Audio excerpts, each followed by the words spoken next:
Hello everyone, and welcome back to Curse of Strahd, Twice Bitten, the show where 5 DMs take on D&D's top gothic horror campaign. I'm Dragna Carta, your host and DM, and thank you to all of you lovely Tatianas for continuing to tune in. Speaking of Tatiana, we've got 1 week left to go until Van Richten's Guide to Ravenloft hits the shelves. Who's excited to find out which other NPCs are secretly Tatiana reincarnations? Spoiler alert, I am Tatiana. So everyone in the party. It's great. Is this like an I am Spartacus, like I am Tatiana thing that we're all going to do now? All dyeing our hair red. It'll be great. Yeah. I mean, so far we've got, what, Esmeralda, we've got... Lissa von Zarevich. Yes. And of course the goat herder. Don't forget the goat herder. The dragonborn goat herder. So I'm guessing... Spoiler alert, guys. Spoiler alert. Oh, sorry. Oh, yeah, spoilers. Big old... Yeah, I've got it in my notes here. You know, when they get to Argynvost, there's a dragonborn goat herder who's actually Tatiana Fedorovna. So, you know. Oh, Argynvost is just... The building is Tatiana.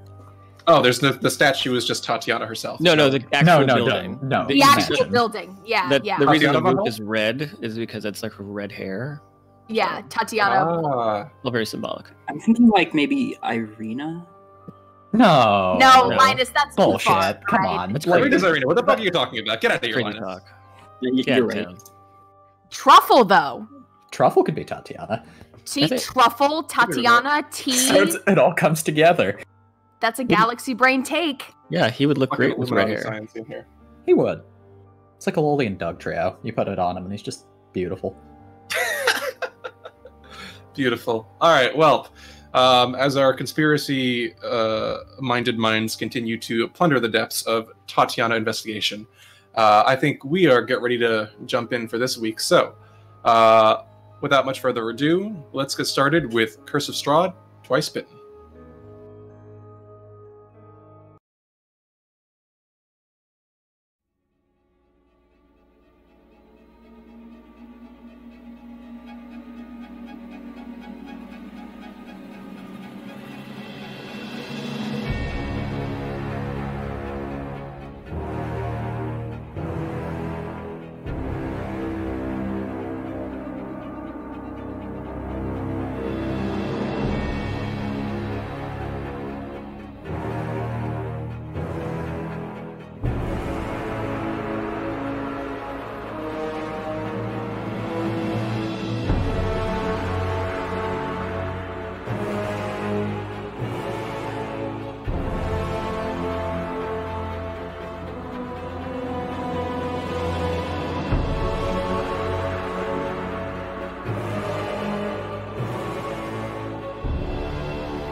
And welcome back, everyone. So, last we left off on Curse of Strahd, Twice Bitten. Following a lead gleaned from Adrian Mardukov, the party ventured to Yester Hill to the southwest, there defeating the tree-blight winter splinter that had destroyed the Wizard of Wine's winery and recovering the enchanted gem that the druids of the hill had stolen from the winery mere days prior. Upon returning to Vallaki, our companions were met by Nikolai Wachter II, the son of Baroness Fiona Wachter, who invited them to Wachter House to discuss what seemed to be a pressing matter, as Wachter himself called it, a matter of life and death. There, Fiona Wachter entreated the party to bring an end to the scourge of vampiric attacks that had plagued Vallaki since the attack on St. Angel's Church, promising funding and testimony from witnesses that had observed prior attacks to guide their search. The party agreed to do their best to assist, therein discussing potential plans for watches upon the town that evening and ventures against the vampires directly the following morning. Upon returning to the Blue Water Inn after sharing the good news of the gem's recovery with the Mardukov refugees, Kiva and Esmeralda stepped aside to discuss their future and Kiva's tactics in battle.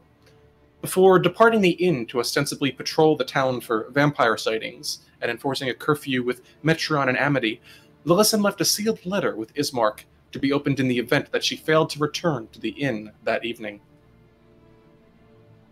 As Metron and Amity made their way to the western side of town to speak with Milivoy, the groundskeeper of St. Andrew's Church and a potential witness to the bloody affairs due to the proximity of his home to the church, Lillison slipped away to the eastern side of town, traveling there into Arisek's stockyard.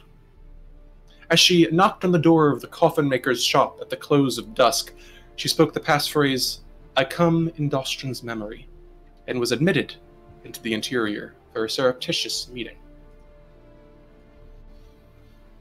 Surrounded by coffins and ushered into a silent and foreboding chamber, it was not long before she was met by a familiar, imposing figure, the dark, red-eyed silhouette of Strahd von Zarovich. And so,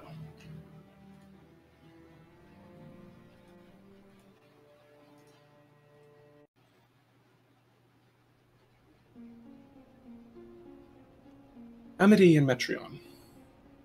With Lillison's footsteps fading into the darkness of the forthcoming dusk behind you, the sky darkening to a shade of deeper gray that dims overhead to an indigo and slowly turns in the distance to a deep black tapestry. You find yourselves passing through the silent town, the streets themselves nearly bare, only occasionally catching a glimpse of a frightened face from behind a shuttered window or a moth-eaten curtain. The lights in the houses on either side flicker faintly as a cold wind stirs the air on either side of the road from which you pass. Proceeding forward through the night, it's not long before you see on the road ahead of you, just the southern side of the empty street, directly opposing St. Andrew's Church, the dark husk of the sanctuary lying darkened in sharp relief to your previous visit, Metron. On a far brighter and more colorful night, now it stands silent and evidently empty.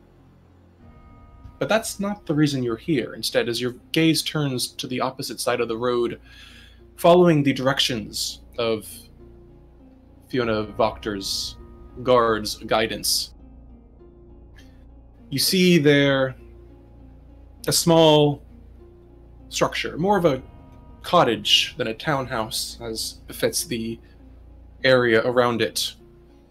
A simple structure of wooden siding and a thatched roof stained with mud and the grime of years. A pair of dirty windows shuttered tight from the angle from which you look.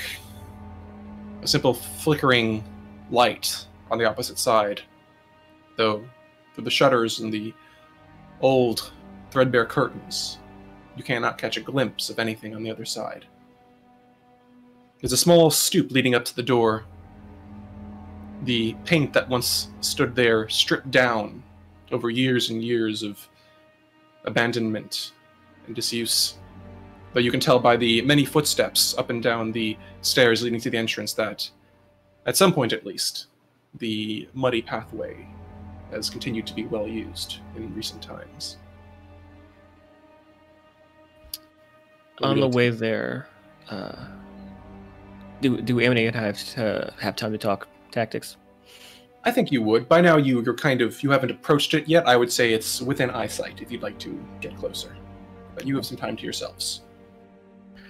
Metron will have donned his more humanoid disguise. It'll turn to Amity. So what's the game plan here? Well, we should make sure, well, first of all, to warn people about what might happen tonight. But I guess we don't want them to panic either. Do you think that this church would count as a place that they couldn't go into? No, they went into it, well, that other night without being invited.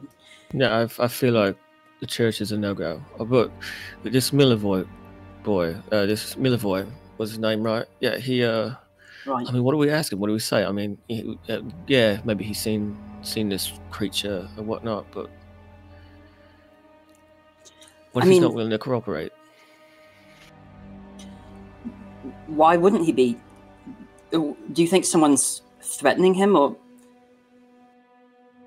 Oh no, I'm just throwing out hypotheticals. You know, we haven't, you know, our track record with engaging with people has been a little bit spotty.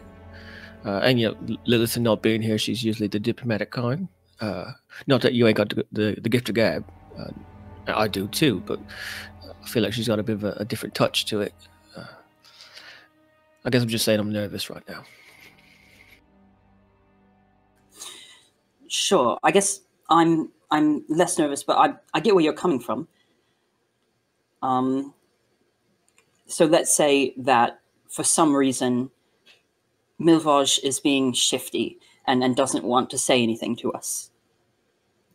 I guess we could tell him that we can guarantee his safety, like give him a residence to stay in tonight.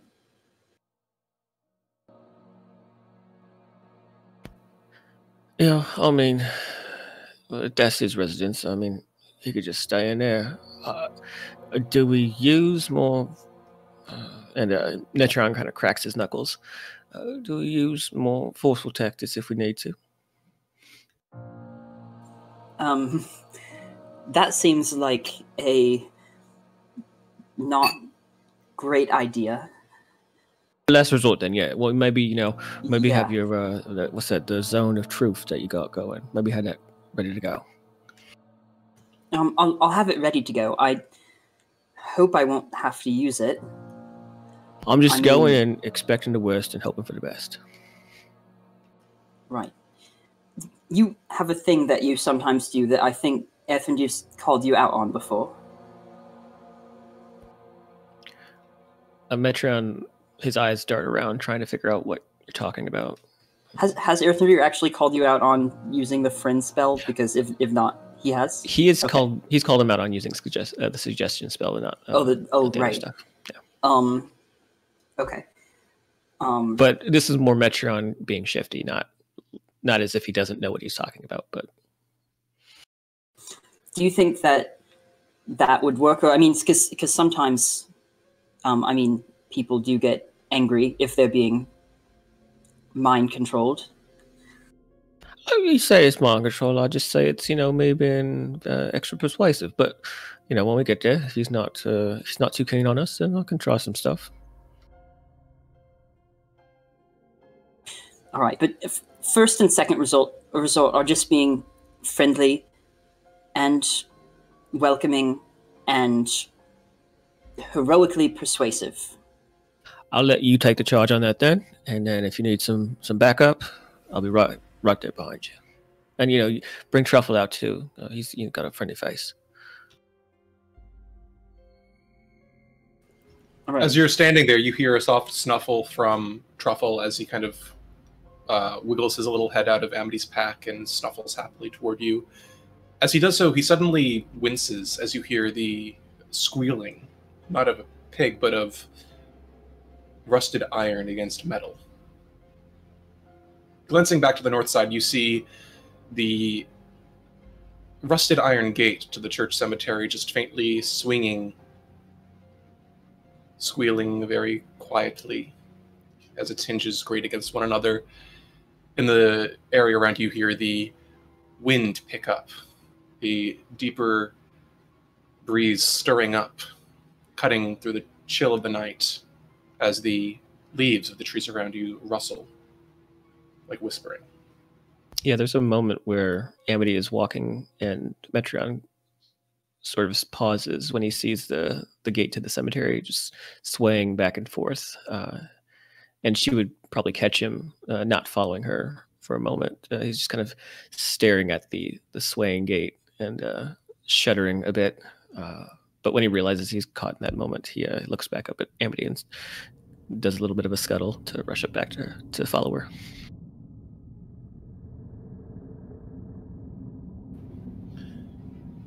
You pass away from the center of the road and begin approaching the small home labeled to you as Milovoy's residence. As you do, you can see again the faint flickering of candlelight through the darkened windows, though from here you cannot make any silhouettes out in the interior.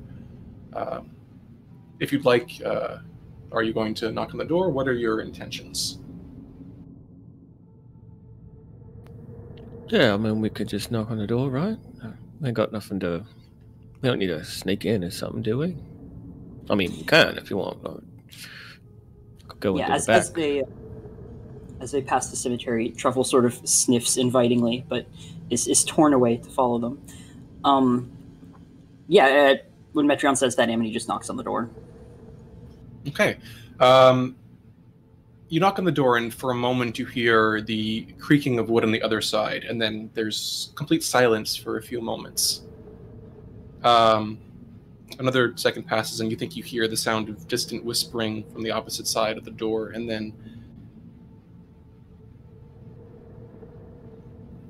quiet again.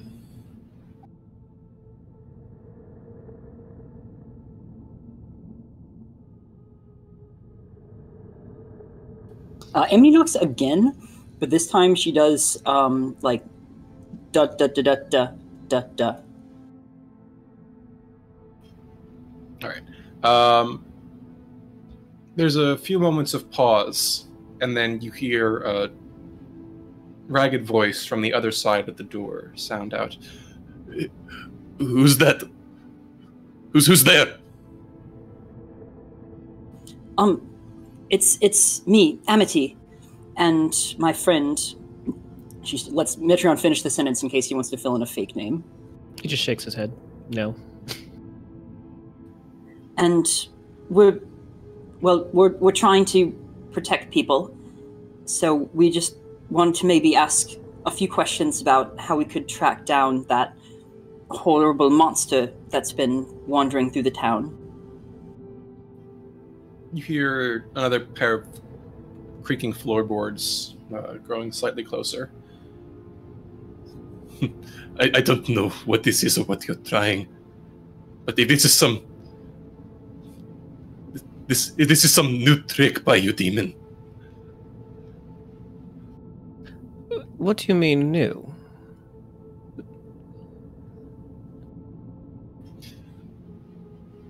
I know that for a fact that there should be nobody out this time of night. Would you mind if we would have this conversation inside? If you think that we're vampires, you could open the door and then definitely not invite us in, and then watch as we take a step in. Do you think that I don't know what you might be capable of? I'm not opening the damn door. You're not going to get your teeth into a single one of anybody in here. Good sir, I can assure you that we are not of any kind of undead persuasion. Please, we are only asking for conversation. If you would like, you may cover your eyes, avert them. We too know the horrible tricks that these creatures play, so we are sympathetic to you, empathetic even. But this would be a conversation better served indoors, away from whatever might be lurking outside. And furthermore, should we not be human, would you want to be held responsible for two others who would fall victim to this creature? There's a pause. You almost feel like a moment of uncertainty, then you hear,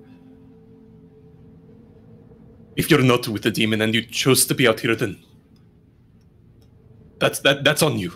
If you want to talk, I can't stop you. But I'm not opening the door. We choose to be out here to protect your people. I really understand you not wanting to open the door, and it's smart to keep yourself safe. Can we have a conversation through the door? Because all we want to do is ask Milvaj some questions. Is Milvaj there? I'm Milovoy, yes. Oh, sorry, Milvoy. What do you want? We wanted to know where it was you saw that thing. Seen it? We don't see it, we hear it. Every night. What do you hear? Claws on the rooftops. Screams across the way. He keeps whispering to me. If you can make it stop, then make it stop, but... Does he whisper to you?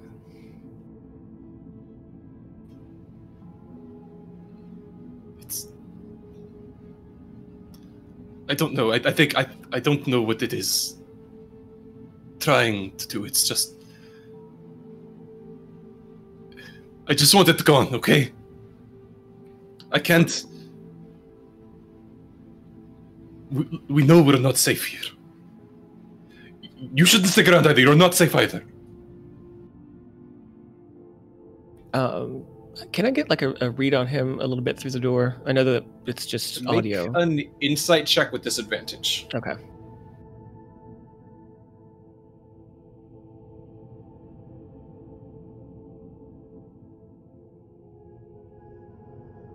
It's gonna be a 10. 10's tough to tell. From what you can glean, this guy certainly sounds nervous and pretty shaken. So, I can tell that you're in distress, and my friend and I mean you no harm whatsoever. But I feel like this is a discussion that we should have face to face, if you don't mind.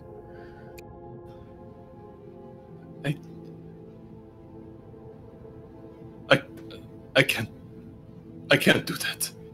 I'm sorry.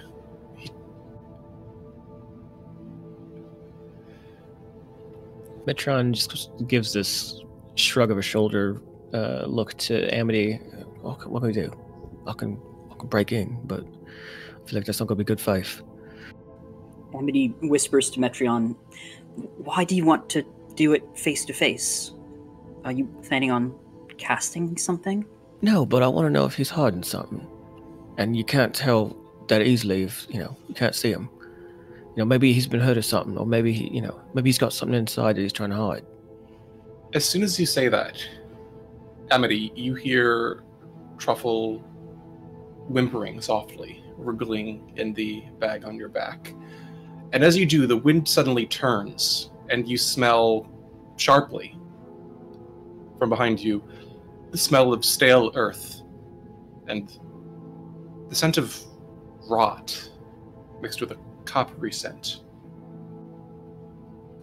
Amity leans down to pet behind Truffle's ears and simultaneously whips her head around to see what's there. You glance around, and for an instant, across the opposite side of the street, through your dark vision's gaze, you see a silhouette in the darkness, crouched down low, not in the street, but as your eyes move upward atop the very roof of the church, and then you blink and it vanishes. Metron starts pounding on the door. All right, let us in. Let us in right now. Come on. Something outside. You hear a mournful reply from inside as Milova says, "I'm sorry. I can't risk it." Oh, fuck this. And Metron gets out his thieves' tools and he's going to try and pick the lock. All right, and as you do so, Amity, as you watch Metron begin fiddling with the door, and immediately upon doing so, see that there is no lock, but only a handle. Amity's not watching Metron. She's looking around to see if she can catch another glimpse of this thing, and if there's any other residences nearby that might be open or abandoned. All right. Make a perception check. Okay. 15. All right, and hold on to that because we'll come back to it.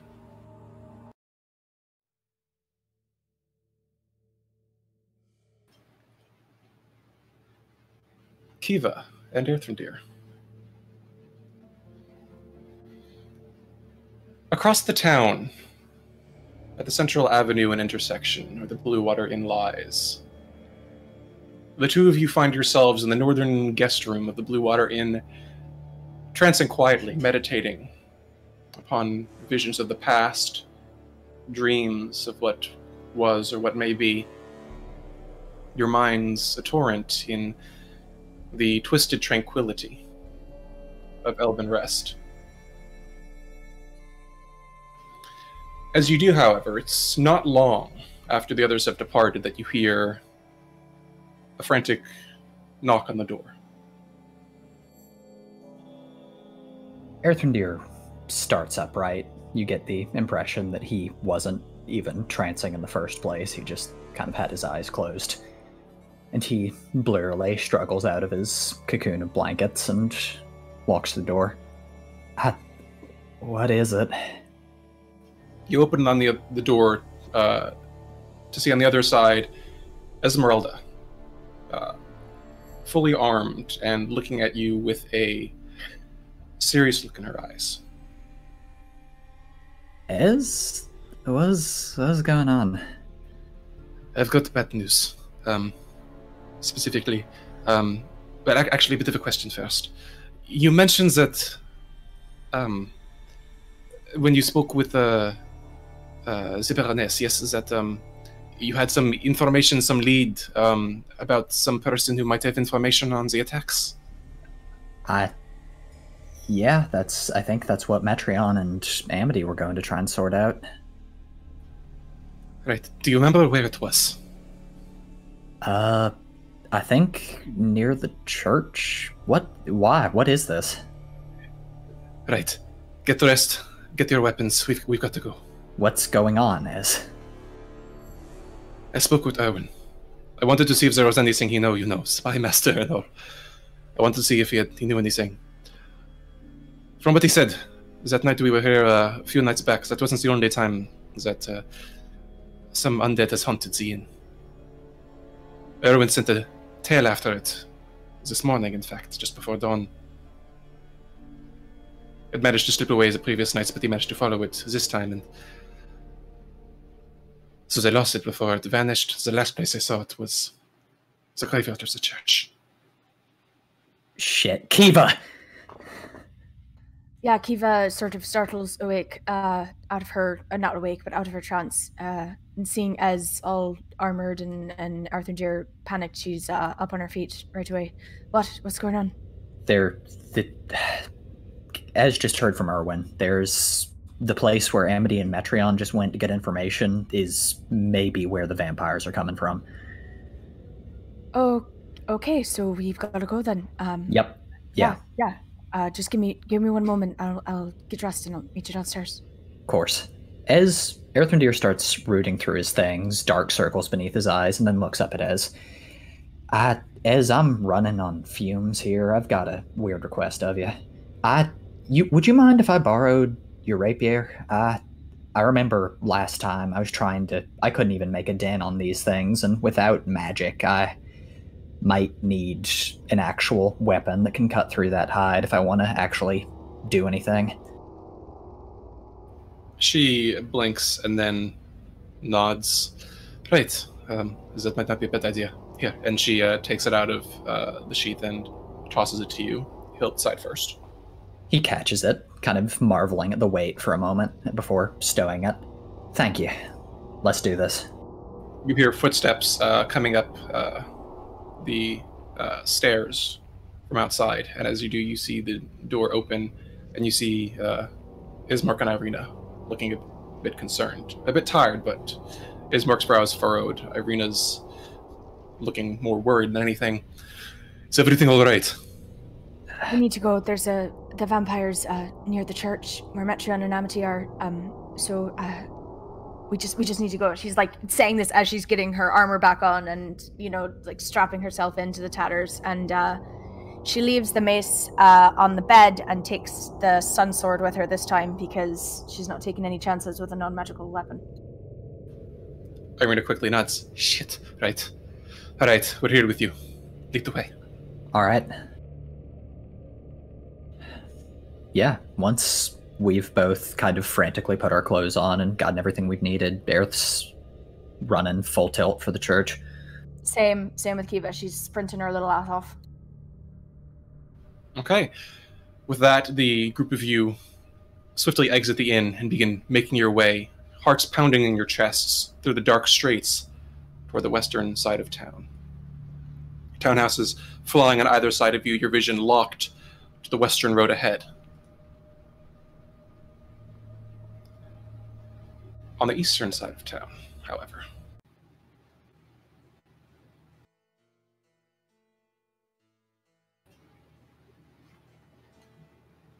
Lilliston, as your greeting echoes to the dark chamber of the coffin maker's shop, Strahd laughs softly. Well, it is indeed a pleasure to have you this evening. Might I assume that you have exercised proper discretion? Of course, my lord. I believe that it would be disadvantageous to both of us if there were anybody else who knew of this meeting. Excellent. I suspected that I had not gone wrong in selecting you. I am indeed pleased to have you here this evening. We have much to discuss. And though from what I can tell from the look in your eye, I assure you, my dear, I mean you no harm. And smiles a little bit.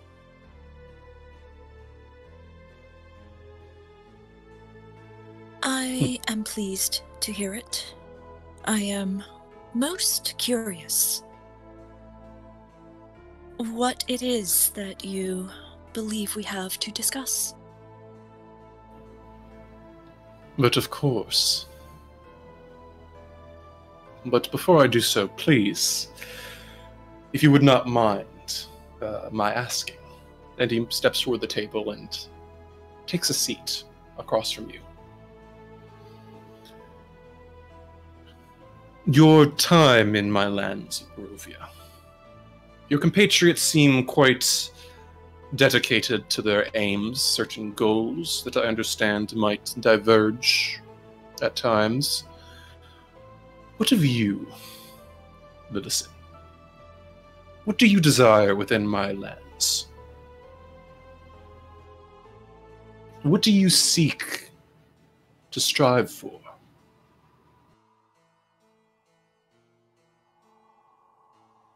Lilliston looks down at her hands and she sort of self-consciously closes her hand around her focus.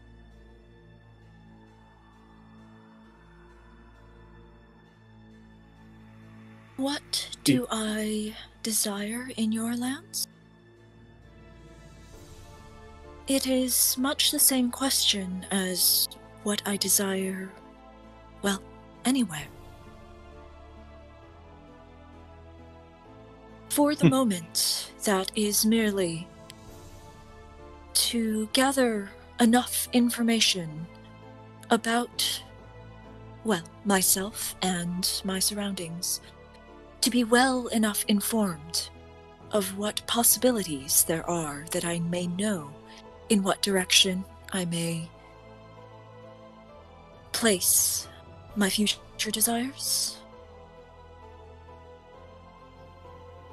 Such foresight, and, well, I must say I am intrigued by one who holds her options so open.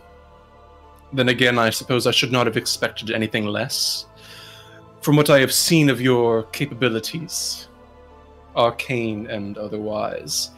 I suppose it should come as no surprise that you are one who treasures the call of the freedom of one's own choices above others. Why, one might compare you almost to a dragon of sorts, soaring above the land, searching for a place to call one's own. After all, I'm sure no dragon would seek to see themselves locked away in a tower. Such majestic creatures deserve better, don't you think?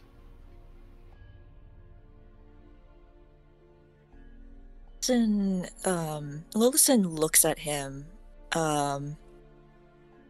kind of with a smile on her lips and wariness in her eyes.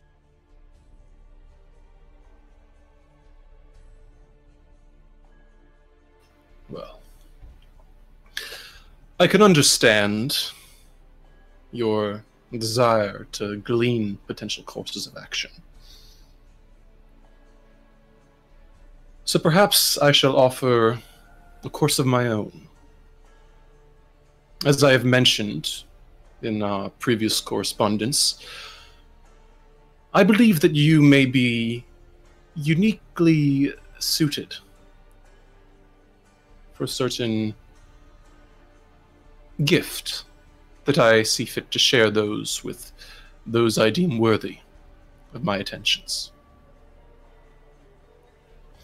As I've heard from you, no doubt, you seem to have a unique relationship with the veil between this life and the next. A fragile thing, I've seen, for those that linger on one side or the other, but to those that stand with one foot on either side, a twilight, if you will. Life is itself so much more vast.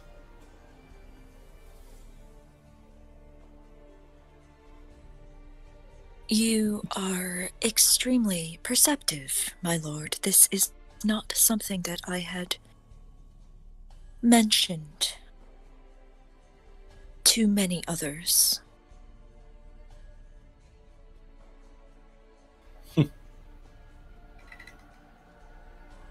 Perhaps, but my dear, I'd have my ways of understanding the histories of those who pass through my domain. He reaches a hand out toward you and, without asking, just gently traces a long, elegant fingernail down your cheek. Compared to the touch of your friends that you felt for a long time, his feels ordinary. Not like the burning heat that you felt from the human contact of late, but like a person. Just touching. It is little secret to me that you already have yourself 1 foot beyond the grave, my dear.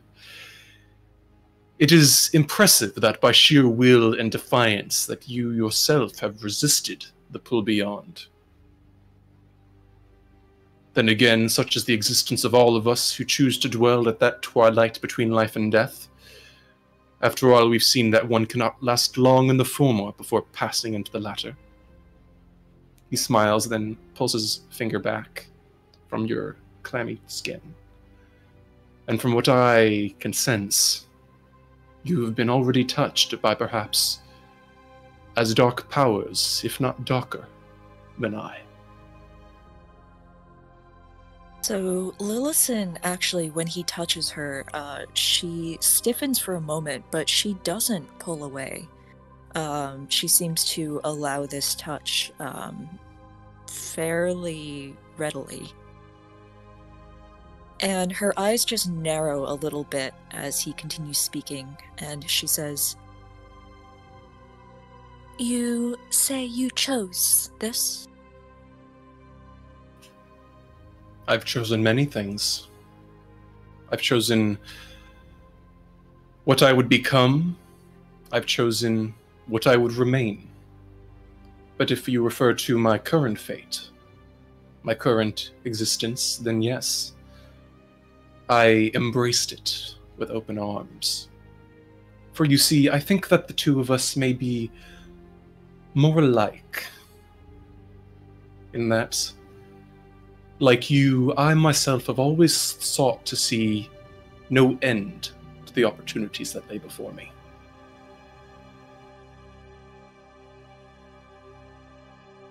But beyond that, I embraced my current status as a defiance, one might say. You interest me exceedingly, my lord. And you, I. But if we are to proceed in our conversation, I must say that, above all else, I respect power, will, intellect, all things that you have shown. And it is rare from time to time that I see one who might be worthy enter my lands of the gifts that I have been bestowed with. But should you wish it, well, what say you? I must confess to some curiosity. Why do you feel you wish to share this gift? Is it purely out of some sense of magnanimity? Not at all, my dear. Let me tell you a story of a man, a powerful man, of magic and wisdom of many, many years. You see, when I first came to this valley, the castle upon Ravenloft was a mere ruin, a desecration of empires past. One of those who raised it to its current glory was a magus, a man of many talents, whose skill and knowledge of the arcane arts was in many ways unparalleled. Kazan, he was named, an archmage, and, well, similar to myself, I presume. Upon arriving in the valley, he could not abide to leave it. And yet one day, when I came into my power, as I am today, on this eternal twilight, never-ending, he was one of the few that I saw could rival me in what I had become.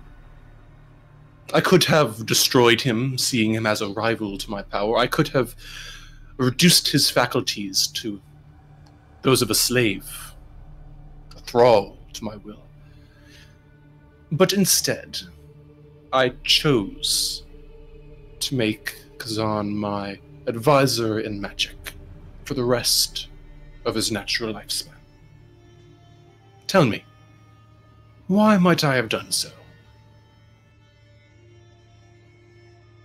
I take it that the two of you would have been greater and grander with your forces joined together than you would have either fighting each other or having one of you destroy the other.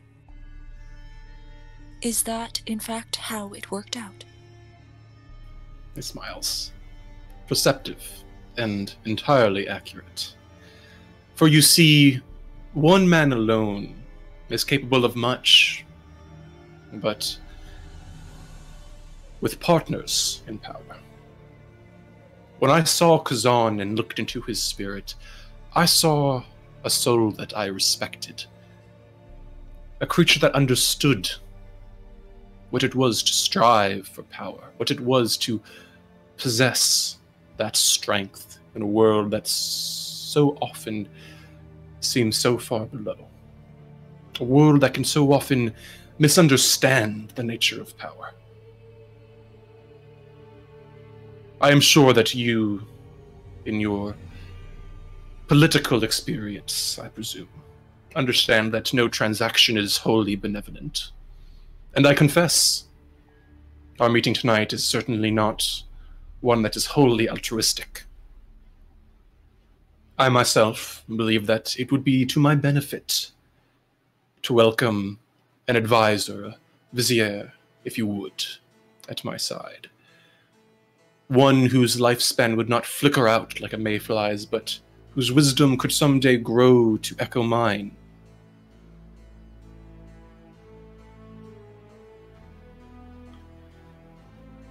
But in order to do so,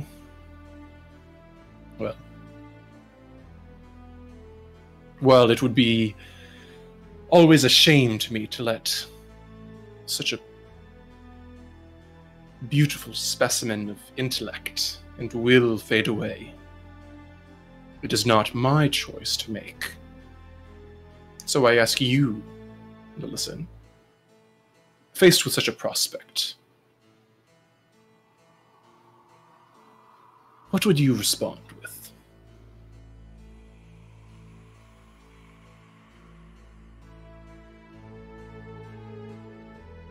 I believe that you will not be surprised when I say I would wish to know a great deal more about what is involved before I can say firmly either way. Strahd nods. Very well. I can understand trepidation or interest in methods, but for the goal itself, Lillison, you yourself, I understand, by your stature, your visage, a half-elf does live longer than the blinking lifespan of a human or a dragonborn, say. But to explore such opportunities for eternity, would you not be interested?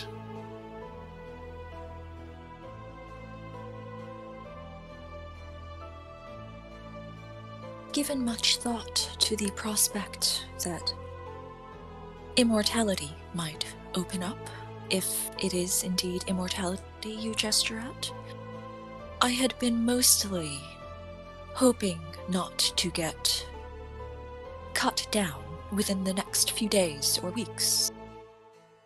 Perhaps that is a very limited bound of ambition for the moment, but you must agree that it has seemed rather likely in the last few weeks and months that I and all of my traveling companions might be torn apart at a moment's notice.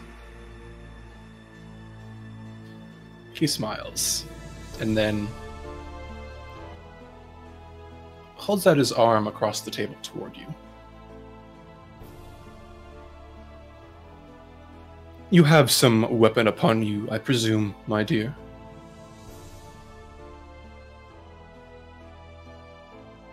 She looks at him, just kind of like slightly confused. He meets your gaze expectantly.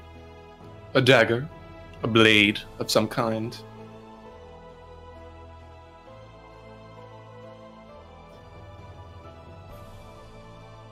No? He quirks an eyebrow. Very well then. Allow me to execute a isolated exhibition. He draws his claw, long, sharp, and elegant, and then slowly, without breaking contact with your gaze, drags his claw deep across the flesh of his wrist. You watch as a deep gouge erupts there, faded red blood welling from the wound, and then he simply takes a deep breath, and as you watch before your eyes, the flesh almost immediately knits itself back together. Survival is the goal of every life form. Immortality can come in many places, in many forms. And I assure you, the results would be no different were I to cut open my own chest and tear free my heart. So, as I believe the children say, my dear, cards on the table. Are you interested?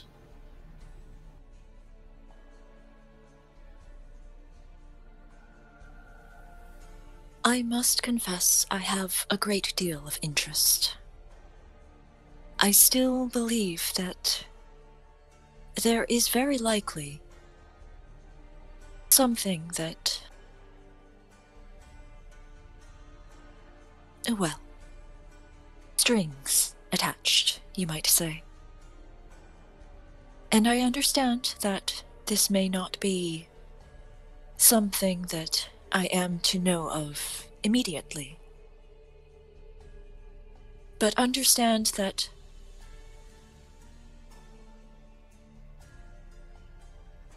when I say that I will attend what you have with great interest, it does not come from a place of greed for life or fear of death,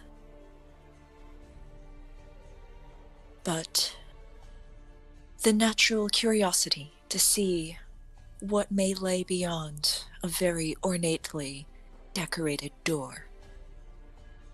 There is, I believe, a great deal more going on.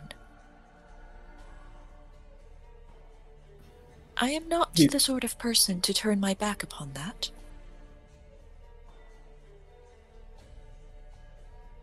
He smiles, and you see a flash of immaculate white fangs poking down past his lower lip. Well then, in that case, I would be more than glad to discuss the particulars of the gift of blood and of life eternal. And as those words leave his mouth, on the west side of town,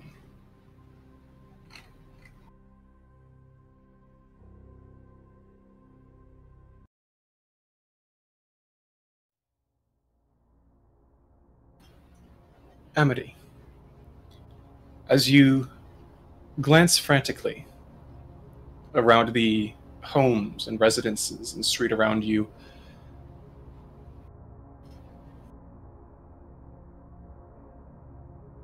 your breath pauses for a moment, and then briefly you catch sight of the silhouette once more. No longer on the opposite side of the street, but on a rooftop. 3 structures down. And then you blink and it vanishes again into the night.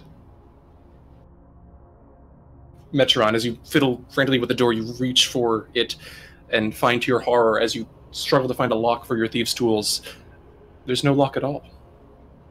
Just a handle. When I see that, while screaming, let us suffocating, I'm going to start shouldering the door, trying to bust it down. Every time you do, you hear the frame shudder and quake as you hear the thwack of wood against wood. Amity, what are you doing? You said 3 structures. Is it 3 structures further away or 3 structures closer? 3. It's 3 houses down away from you. As you look at it, the closest impression you can get is of something circling. I'll tell Metron. It went further away. But yeah, if it's just like a, if they're trying to hold the door shut, Amity will try to help Metron get it open. All right, Metron, if you'd like to make a, I believe this would be an athletics check with advantage since Amity is helping. Yes, please. My most powerful stat, -1. Let's go.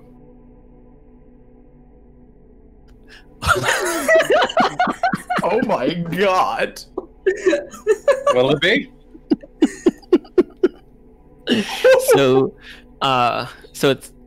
So without advantage, it was a natural 1, so a 0. And then with advantage, it's a 2, so a 1. Beautiful. With that, as you move quickly toward the door, the two of you slamming your weights against it, it trembles, shaking in its frame. And as you do, you hear voices from the other side, footsteps rapidly moving toward the door. As you hear Milivoy's voice echoing, and as you feel another weight pushing up against the door from the opposite side. What are you doing? What are you doing out there? Please just let us the fuck in. I can't. You let it in. It's not how it works. Come on.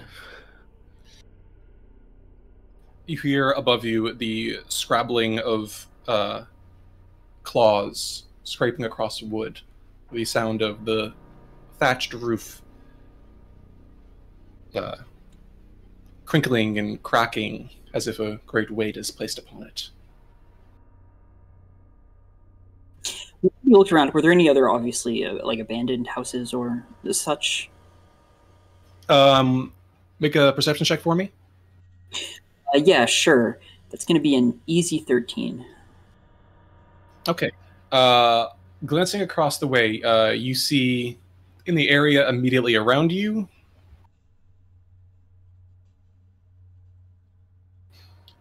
Let me check something real quick. Oh, God. Yeah, roll on those tables 100 times, please. In your immediate vicinity, given the constraints of your 60-foot dark vision, I would say that you can see that there are several houses around you. You can see that 3 of them appear to be lit, and 2 of them appear to be darkened. Of those 2 darkened structures, one of them, you can see that the door hangs fairly limply in its frame.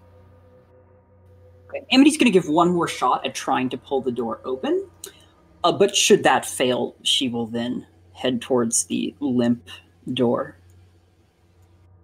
Metron will help start, like, realizing that he's got no upper body strength. He's going to start trying to kick it in with Amity, or trying to pull it open. I assume it opens inward, not outward. All right, so Amity, you're making one last check at Milivoy's door before heading to the new one? Yeah, if that's allowed. Yeah, you can make another athletics check with advantage with Metron helping. Just a 24. Just, okay.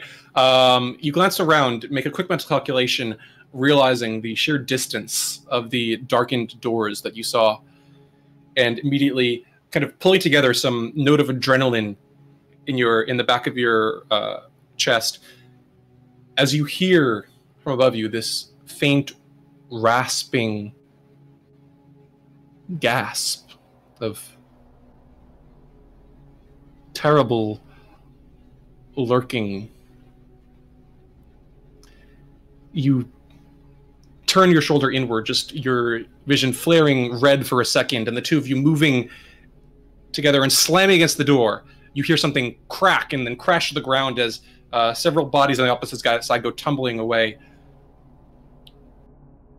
And you find yourselves both sprawled on the floor of the small cottage before you. Shut the door, shut the door. Yeah, Metron sort of falls down on all fours, and then, realizing that he's now inside, he uses his boot to kick the door shut. Grabs Truffle, make sure he's inside.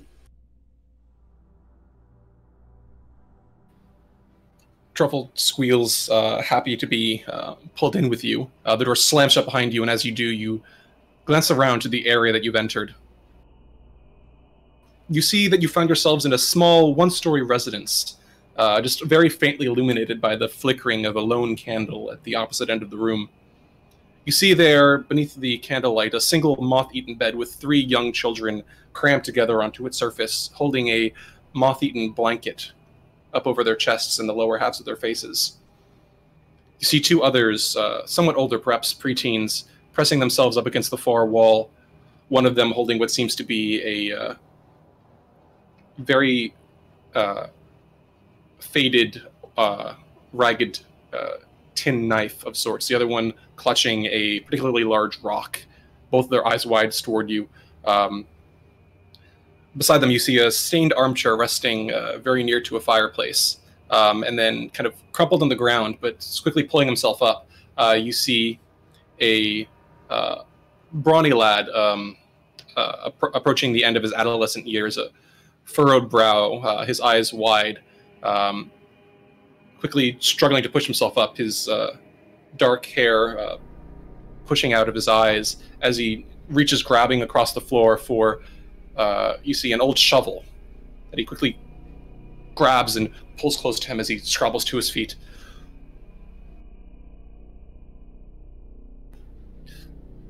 What the hell? You can't just do that. And yet we did. Thank you for the hospitality, by the way. Amity kneels and holds her arms up.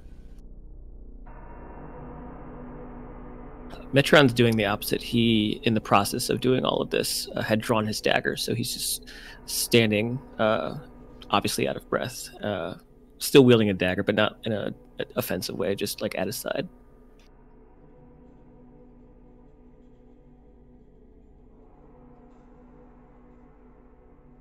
Ain't gonna hurt you if you just let us be, all right? The thing is, and Metron looks up to the roof, up to the ceiling. Things right over us right now. So if you just let us stay here while it passes, ain't gonna be no trouble.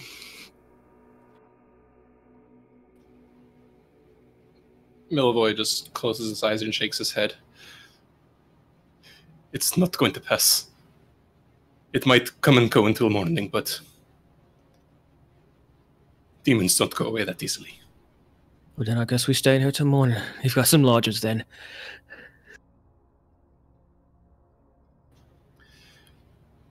He grits his teeth and immediately opens his voice as if to opens his mouth as if to object, and as he does, you hear creaking from the wooden frame of the rooftop above you, and a whisper, rasping, that echoes from above.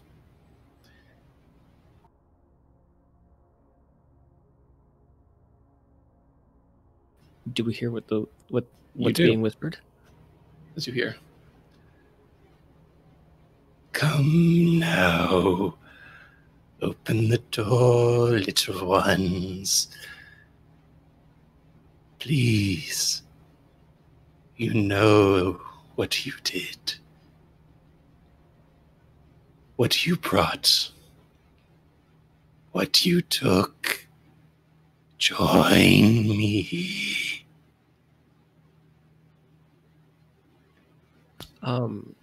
Does that voice sound familiar at all? No, not even slightly. And as that rasping voice echoes through the cottage, you see the Milivoy stiffen, holding a shovel to his chest, one of the children close to the wall, silently sobbing. Meanwhile, across the town,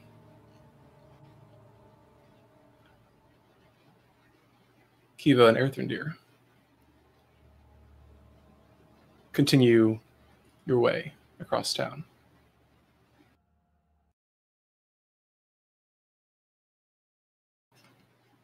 As you pass through the darkened streets, Esmeralda, Irina, and Ismark following in behind you, you can see, on occasion, the flickering lights in the windows around you, terrified faces watching distantly.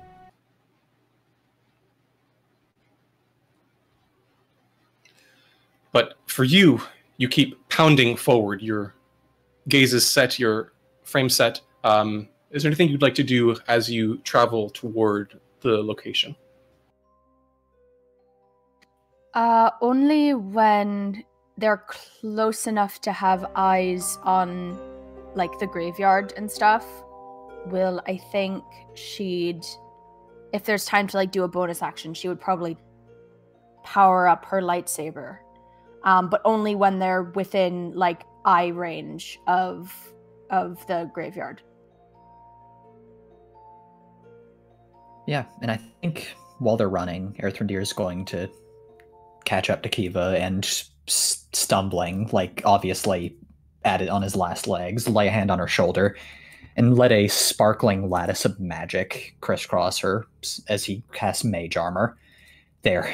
Oh. We're not leaving these fuckers behind this time. They're not hurting anybody else. So let's make sure that they don't get to hurt you either. Look, I know you're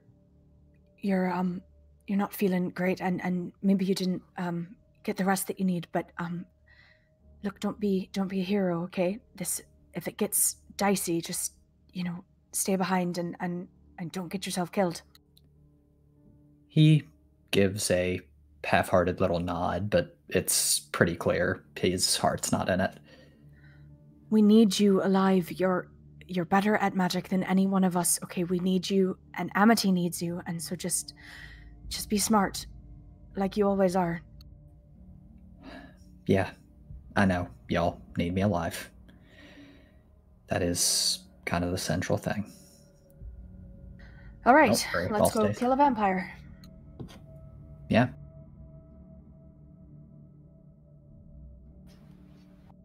You continue moving forward through the streets, huffing and panting as you proceed ahead. It's not long, only a few minutes at full speed before you see the dark silhouette of the church coming into view.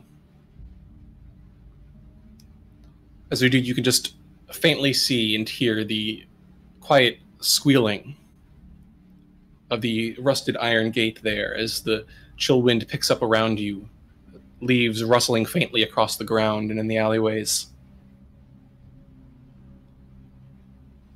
And then Kiva. You see on a rooftop to the southwest a crouching silhouette pressed down almost with its face just over top of the rooftop of one of the homes.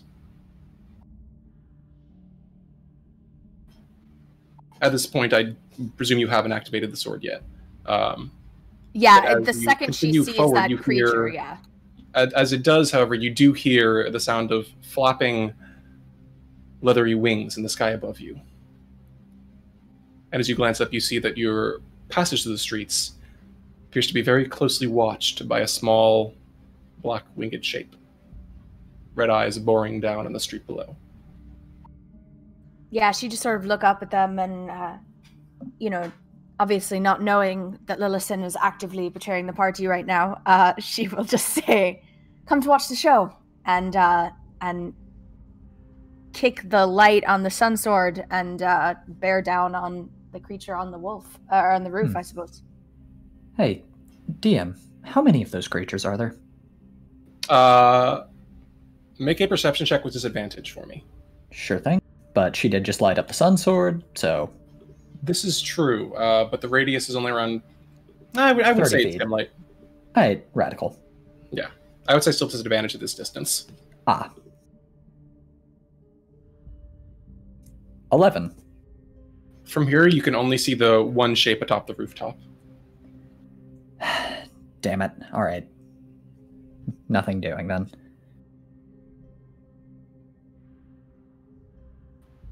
Yeah, so once she's within, like, sort of, eyesight range, she's going to call up to whatever's on the rooftop and, say, "Hey, you mind leaving them alone and come play with me for a little bit?" As she says, as you say this, the sun sword in your hand, I presume you said you were activating it, right? Yep. All right, it blazes to life, casting sharp, radiant illumination across the street around you. Esmeralda pulls up to your side, drawing forth the short sword from her scabbard. As you do, you immediately see the silhouette atop of the roof twist toward you. Metra and Amity. Inside of the small home, you hear Kiva's voice ringing out through the streets. Metron whips its head towards the front door and goes to it and opens it.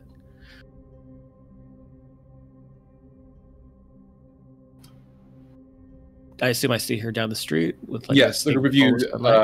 You see Kiva and Earthunder and the others coming up the street. Kiva brandishing the sun sword.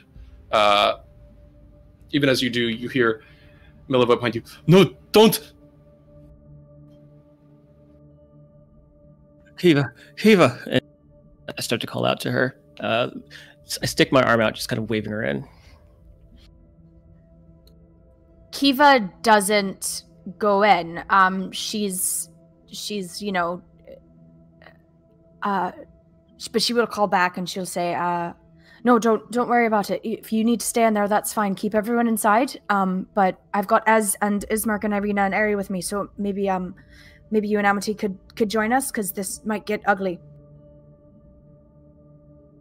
Metron looks back to Amity to see what her reaction is to that.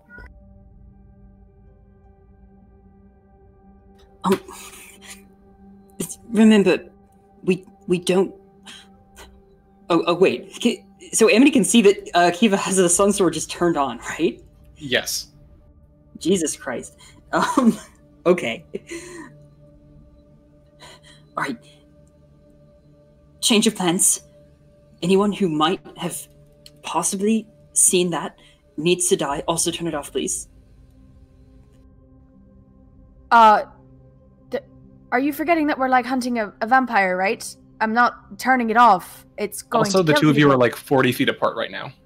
We're yeah, just like screaming she's this like out. shouting this. Yeah, like pretty she's much. like, I'm not doing it. It's not happening. If you want me to back up and like yell into the mic, I will. Supposing that you're communicating with great volume. Sign language, it's fine. As you do, Kiva, in response to this conversation, you hear a rasping voice from atop the roof of the home. New guests, new friends, new ones, welcome to the blessed sleep, perhaps. It crawls forward across the roof, eyes wide, and then, for a moment, you catch a glimpse of the creature there. And then it screams as the illumination of the sunlight of the sun sword sweeps across it. Immediately, you watch as burns begin erupting across its flesh, searing in places, long red charred scars running across the skin of its wrists and hands where it has fallen into the light. And as it screams, it quickly twists and then vanishes into the darkness behind. But for a split second, you see its features. The body stained with mud and earth, clothes ragged and torn and ruined. Across the mouth, red stains of blood echoed all across the chest and the neck, the hands and the wrists themselves drenched in almost a bathing of red blood. The flesh pale, eyes dark, and fingernails lengthened into long yellowish claws. And as the creature screams, you see its head flail back above its shoulders, and you see half of the throat has been torn away, leaving the esophagus poking barely through the flesh. And then it twists and vanishes into the night. Airthunder's going after it. We're following. Yeah, it. she's Like, also going after it as well. Yeah. There's No way. can't just vanish unless it teleported. She's like trying to keep completely on its tail the entire time. Yep. All of you make perception checks with disadvantage, please. Sun sword. Yeah, why do I get disadvantage? Because you have no guarantee that it'll be within that 30-foot radius. Right. Oh, damn. That's a 9. That's an 11. Kiva's going to use her divine sense Oh, right. What's the radius on that? 60 feet. Okay. I would say that there's a moment when you see chasing along after it. It winks out of your sight for a moment as each of you speeds down the street after it. For a moment, it vanishes from your sight, each of you missing its visage or silhouette in the darkness. And then, Kiva, you close your eyes and draw on the new senses to which you have attuned, pulling on something deep within your spirit, beyond the body. And there at your core, you feel burning the strength of the oath you swore. And without even opening your eyes, you can feel it. A dark, purplish malevolence burning just atop a rooftop at the opposite side of the street. Not 45 feet away. Yeah, she's on it right there. She'll call to the others, and she's like sprinting there to try to catch up and take a swing if she can get close enough. Likewise. Of course. Okay. Well, I guess the three of you are chasing after this. What is Metron doing? Metron, he hangs back for a moment as Amity rushes out. He looks to Milivoy and the kids who are tucked away. Just staying here, right? And he has a sinking feeling, especially with what that creature said. It kind of gives a bit of a suspicious glance over at Milivoy before seeing the others rush out, and he follows them. Not as hurriedly as the others, but he shuts the door behind him, making sure that they're safe. And then he'll follow. Okay, so the four of you, joined by Esmeralda, Irina, and Ismark, begin thundering through the streets, guided by flashes of Kiva's divine sense, the sun sword blazing a brilliant trail of radiance and leading the way forward before you. Occasionally, Kiva, you watch as the silhouette bobs and weaves across the tops of the roofs, dipping out of your sight, vanishing from the way, and then reappearing, popping up again, up once again, scant moments later. Each time it ducks out of view, soon a part of it just pops up again somewhere within sight, and instantly you recognize where to go. Yeah, she will stay as close. Mm-hmm. Yeah. You follow it, tailing it through the alleyways. Is there anything you'd like to do as you give chase? Is there ever a point at which we get within 30 feet? I would say at this particular point, no. All right, then yeah. Keep up. Same. Okay. Same, but at the back of the party. The same, but I'm also going to roll in the spirit table. Yes. Yes! I'm really sad I'm out of spell slots.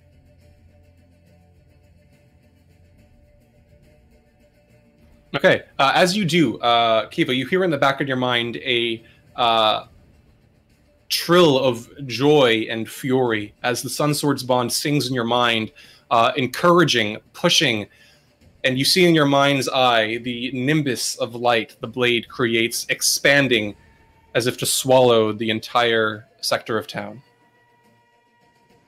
Yeah, she'll just, send back her own encouragement and happiness, and it sort of like pushes her to run faster, and she gets this like renewed sense of energy, even if it's like a placebo thing. But she's still giving chase hardcore. Sure. As you do, you hear, echoing in the back of your mind again, that same sense of an invitation. And as you see in your mind's eye once more, the nimbus of light expanding, the sun sword beckoning toward you as if only asking for your assent. Yeah, she will respond in whatever way it wants her to. All right. As soon as you do so, the light around the blade immediately begins to grow brighter, more luminous, and you watch as the light begins to cast outward, surging in size by the moment, as more and more of the area around you is consumed by the blinding radiance of the Sunblade. As, assuming Kiva continues to ascend to it, the Sun Sword continues to expand its radius. Yeah, she will. This is new to her and very exciting. So she will, as much as it can engage, enlarge it. Will she will allow it.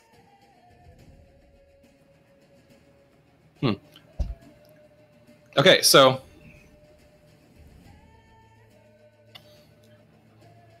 as you do, you find yourself slowed for a moment, pulling yourself to the rear of the party. But for a moment, just as you find, with your senses, the silhouette beginning to slip out of the way, the Sun Sword gives a surge of righteous fury, and the globe of light put out by it expands to a massive scale, 60 feet perhaps in either direction, and just on the very boundary of it, you hear a scream as the vampire, you presume, is caught once more in its circumference. It immediately switches directions and then dives off the side of the rooftop that it had been roaming atop, vanishing down off to the side into the alleyway on the opposite end. She'll follow it down the alley, yeah. So we're all within 60 feet of it, or are some of us behind? Yes. I'd say you're all within 60 feet. Okay. While it's on top of a rooftop, can Amity cast Shatter on it and the rooftop below it, hoping to make it fall as the rooftop collapses? Ooh. Nice. Okay. That's pretty sexy. I can allow it.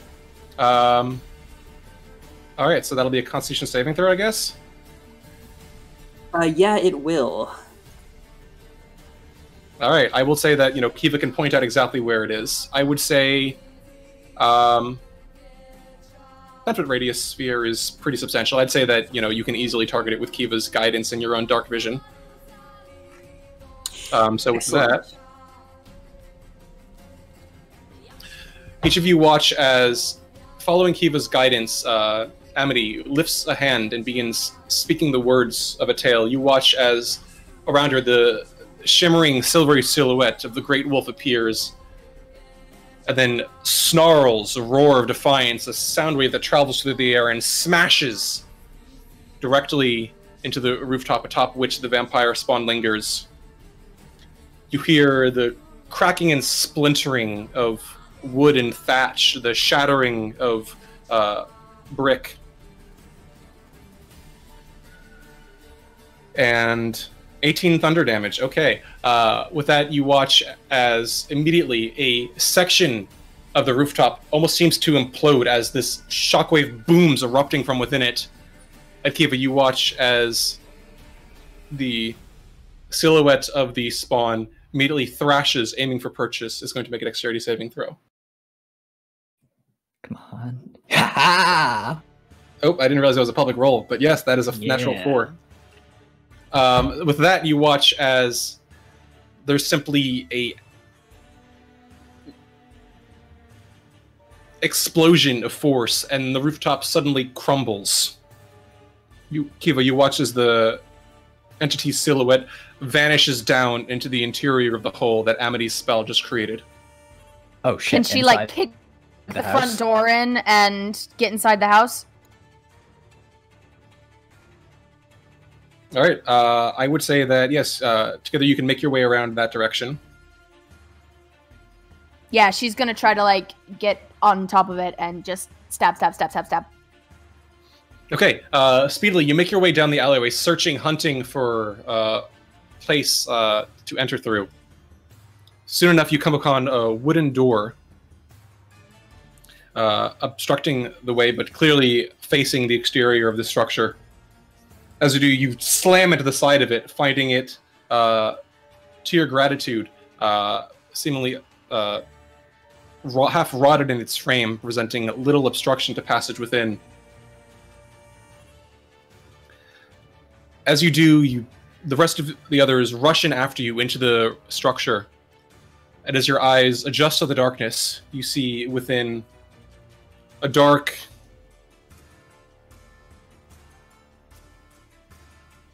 a light structure. Faded. A very light structure. Thank you. You see toward you at the center of this area, a pile of debris of rubble and thatch mixed with shattered bits of brick and splintered wood. Around the walls, you see old bits of cracked and faded furniture rotted away with age, a straw mattress that seems to quiver in the darkness. You see on the opposite side what seems like a table overturned on its end.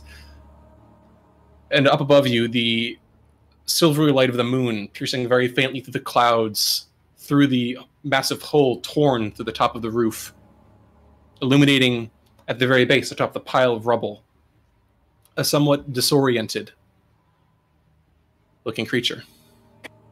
You recognize the ragged, stained clothes, the pale flesh and dark eyes as you see the yellowed claws kind of scrabbling for purchase. You see the eyes flash toward you, and then you find that the clothes are more familiar than you thought. No longer crouched up the rooftop, you can now see that they appear to be, or have once been, robes, but not simple robes, but long, white, priestly vestments, running down the sides with white and faded, now torn and bloodied cords of gold that run down the sleeves and chest. And immediately as the face jerks up toward you, eyes filled with burning hatred and a terrible hunger, Metreon, you recognize the unmistakable face. Though the throat has now been partially ripped away, a terrible wheezing gasp echoing from the ragged, bloody lips, fangs flashing in the radiance of the sun sword. The unmistakable visage of Father Lucian.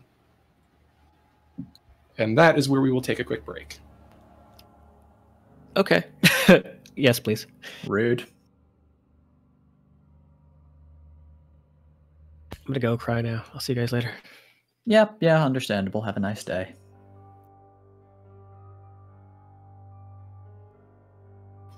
Okay then, so, as always, we will pick this back up after a quick 15-minute break. Until then, do please enjoy a few other messages from our D&D community. This week, the Fireside Chat has been commandeered by one of our own cast. Erthrendir will be taking over this week, plus a very special guest. So we hope you do enjoy, and we will see you all back here soon.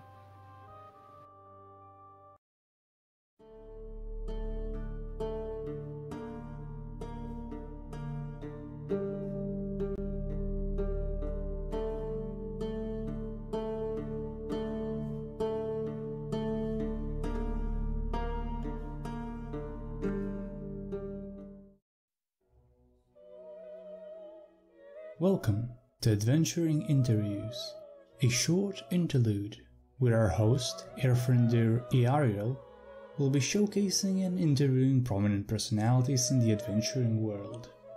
This week, he'll be talking to Metreon from Waterdeep about his life, his history, and his aspirations for the future. Good evening, and welcome to Adventuring Interviews. Tonight, we're talking to one of my traveling companions. A man who's proven himself to be resourceful, witty, and dangerous in the face of some unimaginable horrors. Metreon? Metreon! What? It's a pleasure to have you. The fuck did you do? What? Where am I? You're regrettably still in Barovia, but were you asleep? I'm passed out. What the hell is going on here? What the hell is this? We're doing the interview, remember? You agreed to it last night, and between the other escapades, we were gonna talk about your life? That don't sound like me. Well, regardless, we've got all this set up and all the lovely people waiting to hear you, so shall we? Let me just lubricate myself, All right. Excellent. So, Metreon. I'm gonna have to edit that out in post. What? Nothing. Just let's get started. So, Metreon, tonight I'm going to be asking you a few questions about your life, your tastes, and, well, what makes you who you are. How are you feeling about that? My head hurts, but I feel like I can get through it. Well, that's what we're going for. Thank you. What's your idea of perfect happiness? Well, I'm a simple man of simple pleasures. Just me, white sands, a blue sky with a golden sun, some quality vintage and some quality tail on tap. You know what I mean, right? Actually, yeah. Minus the last part as of recently, but what do you consider to be the most overrated virtue? Virtue? Fair enough, I suppose. And what's the quality you like most in a person? Their trust. It's much easier to steal from them when you have it. I suppose it would be. Which living person do you most despise? Well, currently the person I despise most isn't exactly living. Otherwise, it would have to be a certain long-eared, long-haired, pasty-faced high elf whose name I'd rather not promote. Rest assured, though, next time I see him, he's getting a face full of these, Eldritch blasts. Pop, pop, pop. Don't worry, Brandy, I'm not talking about you. What or who is the greatest love of your life? Myself? But I'm not terribly keen on him either. Pass. When and where were you happiest? You're really digging in there, aren't you, Randy? It's my job. Let's see. The first time I returned to Waterdeep as an adult, by myself, without so-and-so. Sure, I was sleeping in churches and alleyways, and it took me a minute to figure out a solid hustle, but I was free. For the first time in my life, I felt like I was free. That's wonderful. I'm happy you could find that, and sorry to pivot from that to something a bit more unpleasant, but what's your greatest fear? Dying in a cesspit and never getting out of here is pretty up there. If I had to give it a name, though, it'd be spiritual claustrophobia. I know, right? I was talking to Amity about this the other day, that not even knowing if you can go to the afterlife, this place could hardly be worse. If you could change one thing about yourself, what would it be? I would have said my heritage, but I've kind of got that covered, even if it's temporary. Now, though, as much as I hate to say it, I guess I wish I was better at letting folks get close. If it makes you feel better, I think you have been improving. Get away from me. What do you consider your greatest achievement? Being alive this long.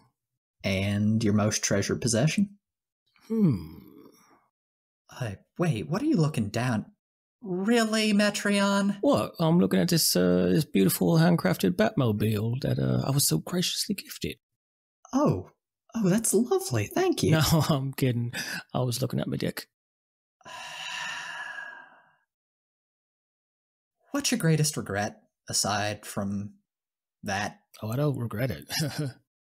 But my real greatest regret would be letting other folks make me feel ashamed for being who and what I am. No, that's a damn valuable thing. And what do you most value in your friends? What friends? Metreon. Fine. Their ability to put up with me. Oh boy. What is your favorite curse word? That'd have to be,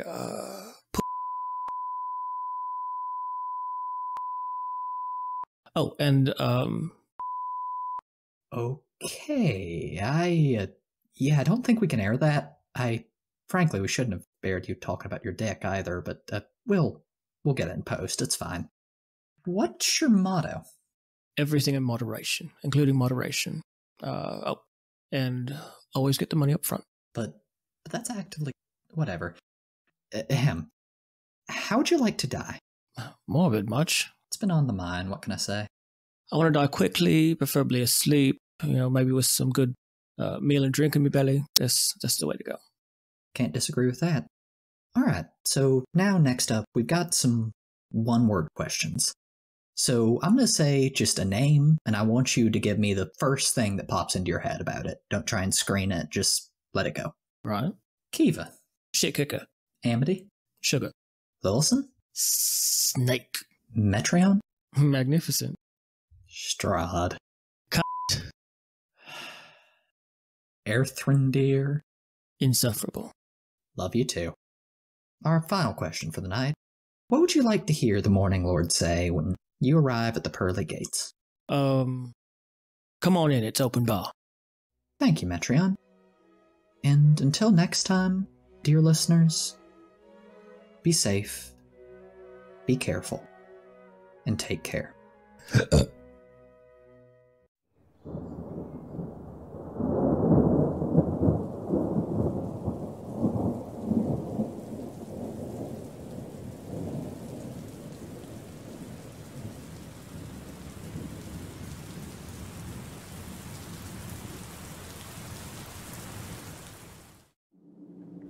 My friends, it is I, Count Strahd von Zarovich, and I bid thee listen.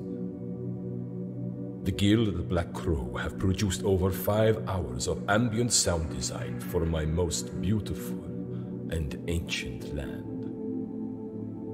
As used by Twice Bitten, these ambient backgrounds include my most private and intimate of letters, as well as bonus tracks not found in the Dungeon Master's Handbook.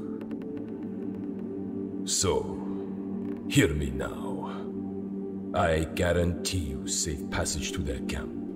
Support them, and perhaps we shall meet sooner than you think.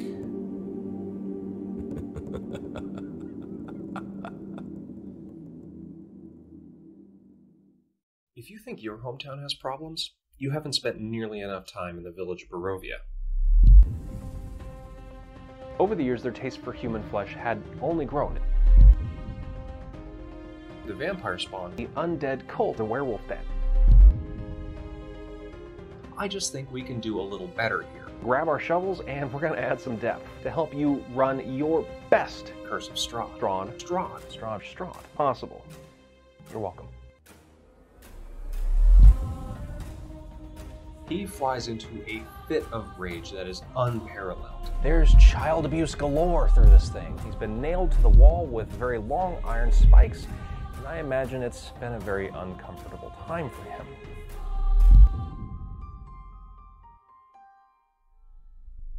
You see, in tracking a monster, one always needs proper bait.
Hello, everyone, and welcome back to Twice Bitten.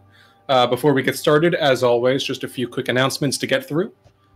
First, thank you to everyone viewing, and a quick shout out to our continuing virtual tabletop sponsor for this campaign, Foundry Virtual Tabletop. Beyond that, a quick reminder, you might have seen during the break that we are putting out a new Twice Bitten audience survey.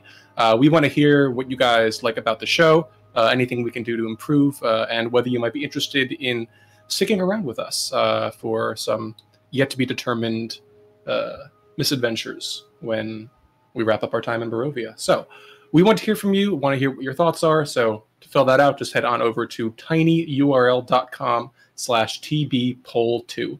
That's tinyurl.com/tbpoll2. All right, I think that's all I've got this week. Twy, what have you got? Hello, and welcome to Listener Interviews. Tonight, we're talking with just an extraordinary person who decided to come in and tell us all about their Twice Bitten experience. What? I'm looking at the name on the list. It's you. It's you who's getting interviewed. Congratulations. If you would helpfully take that poll that Dragna gave you, then, well, we can get the show on the road, and you too can tell Earthendeer your favorite cuss word. And if by chance you say during the interview that you're a subscriber to Twice Bitten on Twitch, oh my, the things that might happen. Note, things may not actually happen, but you will have the warm feeling of knowing Earthendeer loves you. And really, isn't that all we need in the world? Subscribe, take the survey, take it away, Serena. I hate it that I have to follow you every time because I never can.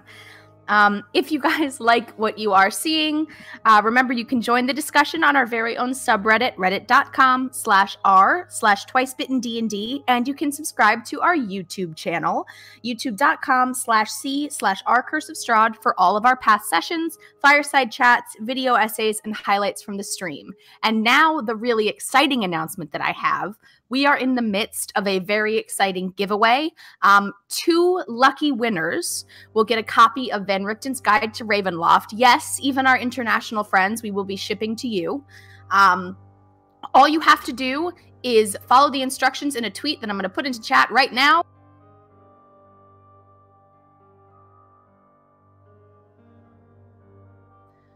So you have to like the tweet, retweet it, follow us on Twitter, and let us know the thing that you're most excited for to get in the new Guide to Ravenloft. Like I said, that giveaway will close on the 18th of May, the release date of the book, and we'll be shipping it out to you as soon as we possibly can. So keep an eye on the Twitter for the announcements for the winners, and good luck. All right, thank you, Twy. Thank you, Serena. I think we are all good to go. So, thank you all for sticking around, and let's dive right back in to Twice Bitten.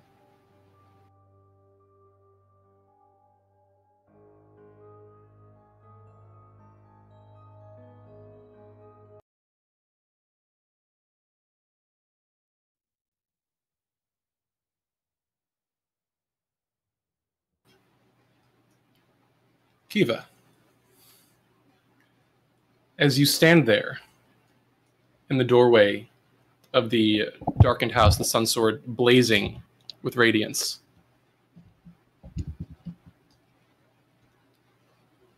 you see the pale, sunken form of Father Lucian, his skin pale and pierced and drenched in places with stains of ancient blood, his eyes dark and then flaring toward you. And as soon as he sees and feels the radiance of the sun sword, he hisses and immediately scrambles back on hands and knees toward the back wall, eyes wide. Put it away! Put away the cursed light! Make it stop! You see already smoke beginning to rise from the corners of his flesh, burning away at him. Kiva will look to who's ever close to her and probably see that it is Metreon, and just say, she's got tears in her eyes, and he can obviously very clearly see it in the light of the sun sword. But she's just going to say, I'll take care of it if you want me to, but if... No, turn it off, please. Lucian. Metreon, that's not him. She's gonna block him. Oh. Yeah, she's not gonna let him get closer. You know Lucian. That's not him. You know that's not him. I know what this is, but you have to trust me. He's hurt people, Metreon. He's not the same person that helped you. Lucian immediately hisses in pain as you watch as smoke continues to rise from his flesh. The radiance actually burning away at his skin. And glancing around, he quickly continues to skitter backwards in a blind panic, vanishing into a chamber to a side room. Erthandir's diving after him. Yeah, Metreon's Yeah, gonna try and break away from Kiva's Kiva. gonna follow as well. She'll let him go, but she's gonna run after him and try to swing as soon as he's in range. Somebody's going to run and try to grapple him. Yeah. As you do, you hear the squealing and chittering that you've heard since entering this house suddenly rise to a crescendo, and you hear the fierce squeals of tiny rodents as from the mattress you saw in the corner, dozens and dozens of rats suddenly burst forth as you move to confront him, flowing outward from the corners of the room. I need everyone to roll initiative for me. Woo! Okay.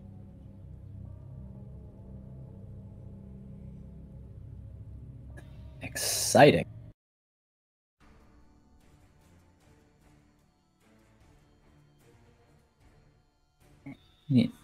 Once you make an active encounter. Yep.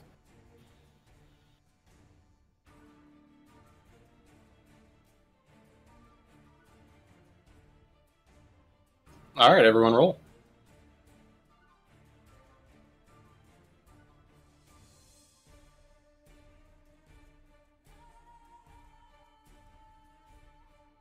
It's 11 for me. 10. Okay. A lot of very low rolls, it seems, today. All right. With that, Esmeralda will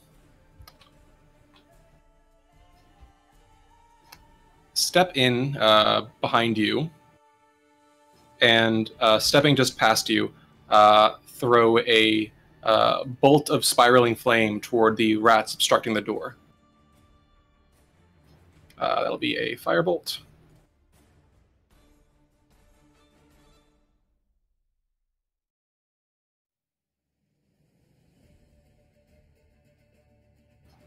Okay, that will hit.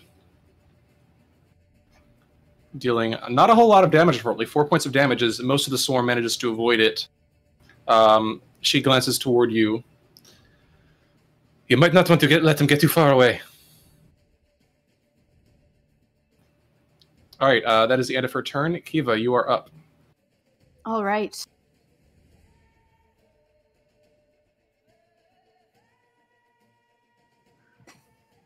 All right, so she's going to move there, and with her action, she is going to cast Command at Father Lucian and tell him, I believe the word is halt.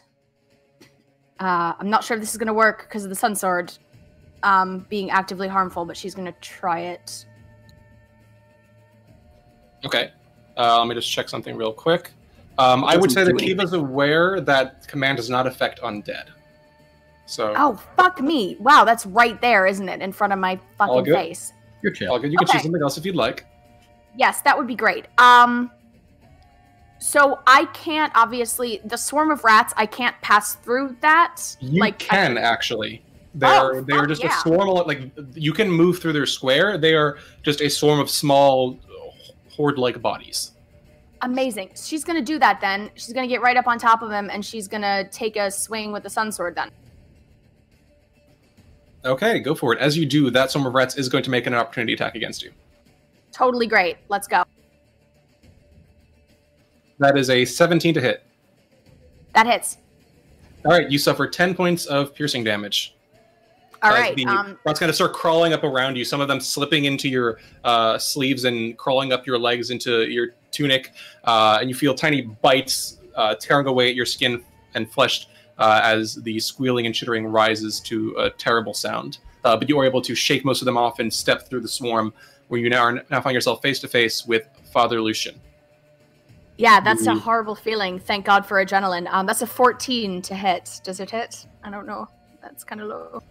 You bring up the sun sword, blazing with fierce radiance, and slam it forward just toward Lucian's shoulder. In a blink of an eye, he moves, his form ups blurring with supernatural speed, and reappearing mere inches away from where the sword has now seared through the ancient rotted wood of the chamber. He bares his teeth and hisses toward you. I did not come for you. Let me be. No, this ends tonight. Right here. And I guess since that misses, she's just gonna stay on top of him for her rest of her turn. But in response, as you watch the smoke continue to rise from the exposed flesh of the Radiance, as he claws at his face, kind of almost drawing long tendrils of red down the skin, you hear a rasping hiss. You fought to protect me again. And with that, he immediately turns toward the wall, still hissing in pain from the burning radiance so close, and begins moving, turning as if to scrabble up it. Kiva, that's the end of your turn. Metron, you're up. Yeah, Metron, seeing Kiva rush after, immediately follows.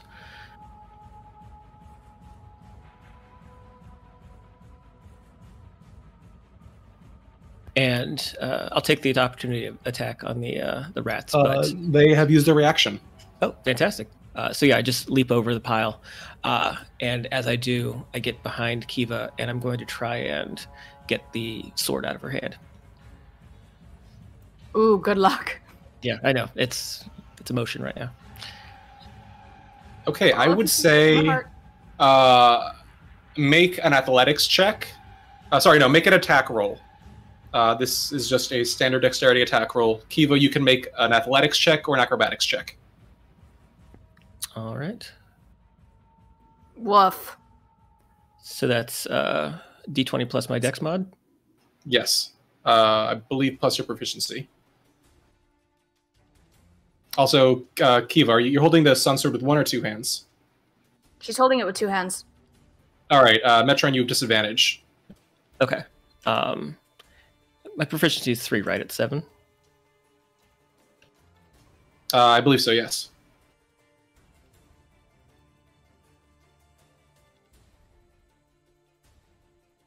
Well, fuck me. Can I have advantage for this name? That's a 9 and a 24. Gotcha.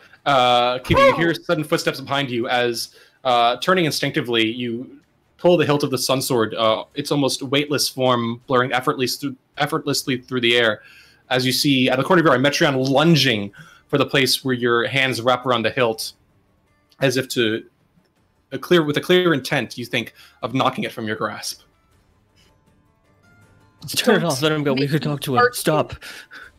Don't you see he's fucking hurting right now? He's hurting because he's a vampire. Turn it off. All right, Earthendeer, you're up. All right. He runs inside and sees just the mess that's happening right now. Okay, move 20 feet, so can't get much of anywhere. He has an idea. He's going to... Did not mean to do that. He's going to raise his wand. There's something between...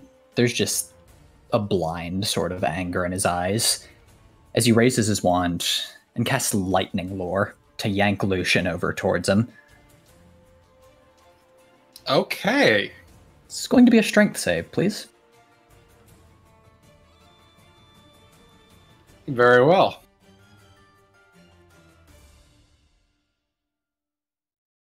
That is a 16. That passes. Unfortunately, you watch as... let me double check something real quick. Okay, you watch as Earthendeer's hand flashes through the air, and then spiraling from the place where his his fingers clenched together, you see a whip, a lash of bone attached to bone attached to bone that flare and crackle with the energy of lightning. He lashes it forward, the end of it cracking through the air as it spirals right through the air where Lucian's leg rests upon the ground. Watches the vampire, looks down toward for a moment, grunting and snarling, and then pulls with supernatural strength and fury. Earthrinder, you find yourself heaved forward a few inches before you catch yourself, the arcane lash shattering and then fading with tiny motes of crackling black lightning. All right. He sees Kiva and Metreon grappling, but is just going to step to the side so other people can get through for now. And that's his turn. Okay. Amity, you're up. All right, Amity rushes in. And let's see how far she can get. Oh. Well, if she can sort of stand amidst some rats, then she rushes right up, ignoring the rats, to this vampire spawn. And she is going to try to latch her tail around his ankles for a grapple, please. Woo! Okay. Woohoo! Give me an athletics check, please. And let me double check something real quick. That is not the best roll I have done tonight. It is a 9. Well, we shall see what That's happens. a critical fail for Amity, for reference. That is also a 9, so I would ask you to roll again. Oh, wait. DM? Yes? Yeah. No. Earthrendir snarls. Don't you dare. Just stay still and fucking die. And that 9 of his is going to be a 5. All right. As your words cut through the air, you immediately see the vampire twist, snarling, rasping in pain and agony. You watch as the flesh across his skin continues to boil and bubble, and you watch as the sunlight pierces against him, the flesh actually beginning to grow further sunken, his movements growing sluggish and slower. It seems that the intensity of the sunlight is having some sort of debilitating effect upon him. With that, Amity, you whip forward, your tail lashing around his ankle and pulling him tight toward you as he struggles in vain to break free. Dang rats. That is the grapple. Turns to Metreon. I don't know what you want out of this. We have to kill it. It's not an it. I don't think she recognizes the face of Father Lucian. Anyway, it's on to the vampire spawn's turn. Okay. So first, the rats will make their move. So that's going to be an attack against Kiva, an attack against Amity, an attack against Earthrendir. Yep. An attack against Metreon. Yay! As all 4 forms take their moves.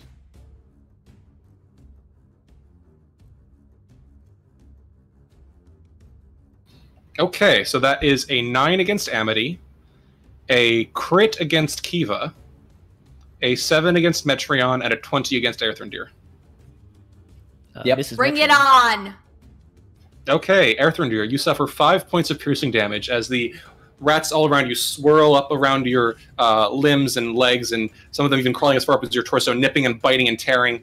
Kiva, you suffer 19 points of piercing damage as you struggle to pull yourself up to deal a finishing blow to the vampire before you.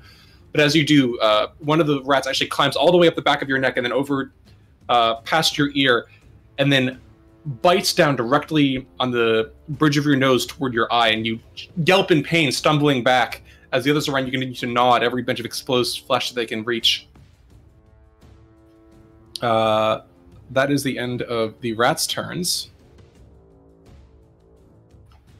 So, after that, the vampire, twisting in Amity's grip, snarling and hissing in pain, turning frantically to face Metreon. You, boy, Metreon, I remember you. Please, my boy, my son, you always had so much to give. Help me.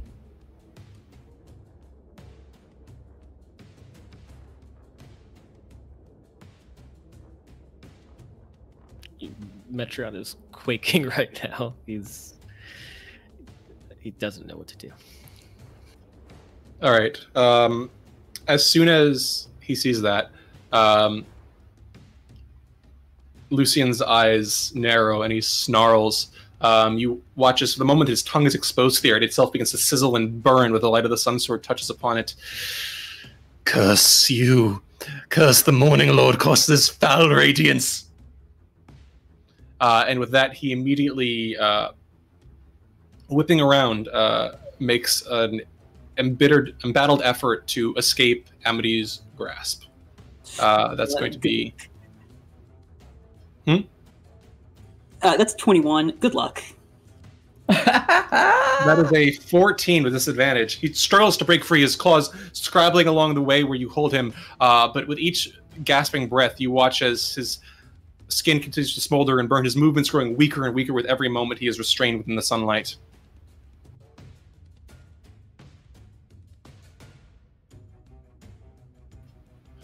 You watch for a moment the flesh attempting to knit back together, but then utterly failing and burning away as the wounds grow deeper and deeper. Irina and Ismark will make their way in. Let's see. 1, 2, 3, 4. Ismark can make his way over here. Ismark sees Amity and immediately lashes forward, moving to grapple onto the vampire as well. We're holding it here, yes? Yeah, come on. That's the plan. No. All right. Eat sunlight, you fucking bastard! And he's going to lash forward and make an athletics check to grapple. Go, Ismark. Unfortunately, as he does, Lucian nimbly rolls aside, pulling on some reserves of speed or strength. Poor Ismark rolling with advantage gets an 11, and Lucian with disadvantage gets a 19. Very sad. Unfortunate, but that is that. Irina is going to step forward and take a swipe at the rats around Metreon's feet.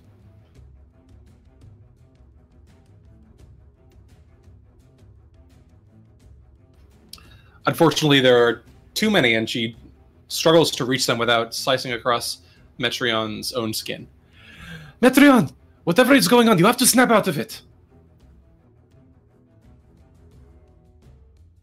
Yeah, she would be able to see that his eyes are welling up and he's just watching Lucian burning in the sunlight. He looks completely helpless.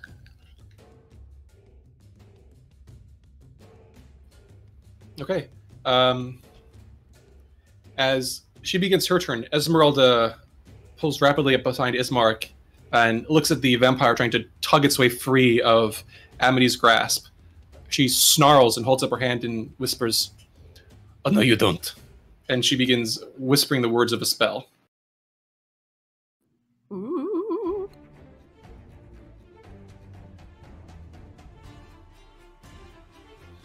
As you watch, darkness crackles at her fingertips before coalescing into 4 shrieking missiles of screaming apparitions that streak through the air before smashing across the vampire's chest as she casts magic missile.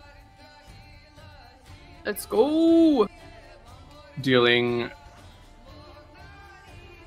8 points of damage.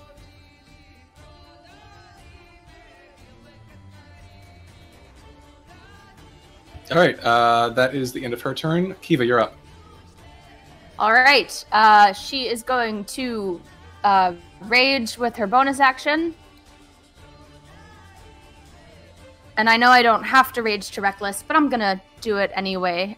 Hit the 1-2 punch and reckless attack with the sun sword. Mess him By all up. means.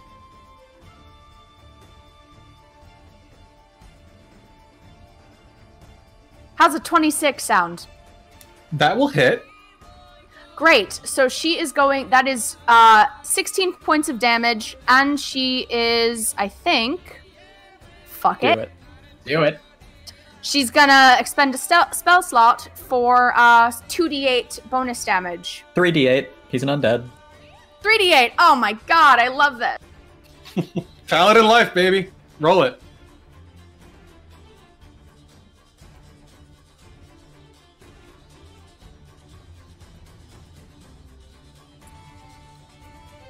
Wow. A lame low roll, but 9 points of damage additionally. So what's that, 25? Jesus. Okay. With that, bringing the Sun Sword high, you drive it forward, slicing deep into Lucian's torso and slashing it across the side. You watch as dark, matted blood begins to drip and ooze from the wound as he howls in pain. The Sun Sword half cauterizing, half burning deeper into the flesh as it cuts through. He seems to be on his last legs.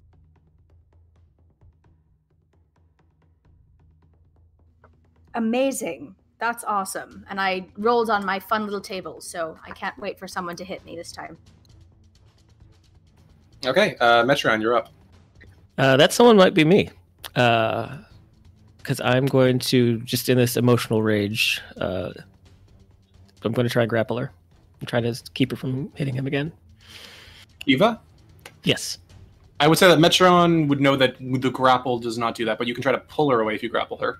Just whatever is going to like restrain her or keep her from hitting him. I would say you can try to grapple her and then try to pull her back. Okay, I'll do that.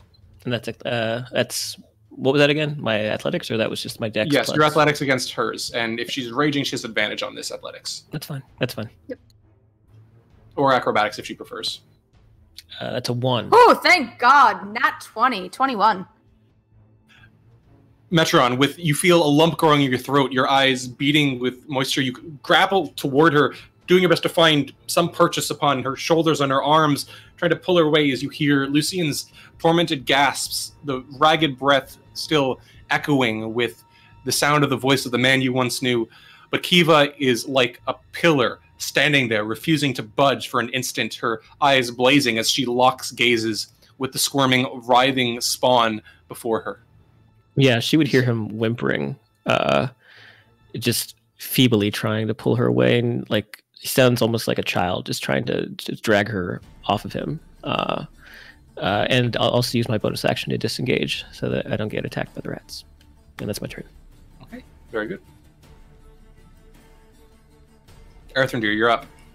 He is thrashing at the rats, but he seems otherwise occupied. He's looking at Kiva and Metreon wrestling, look at the state of the vampire spawn, watching Esmeralda.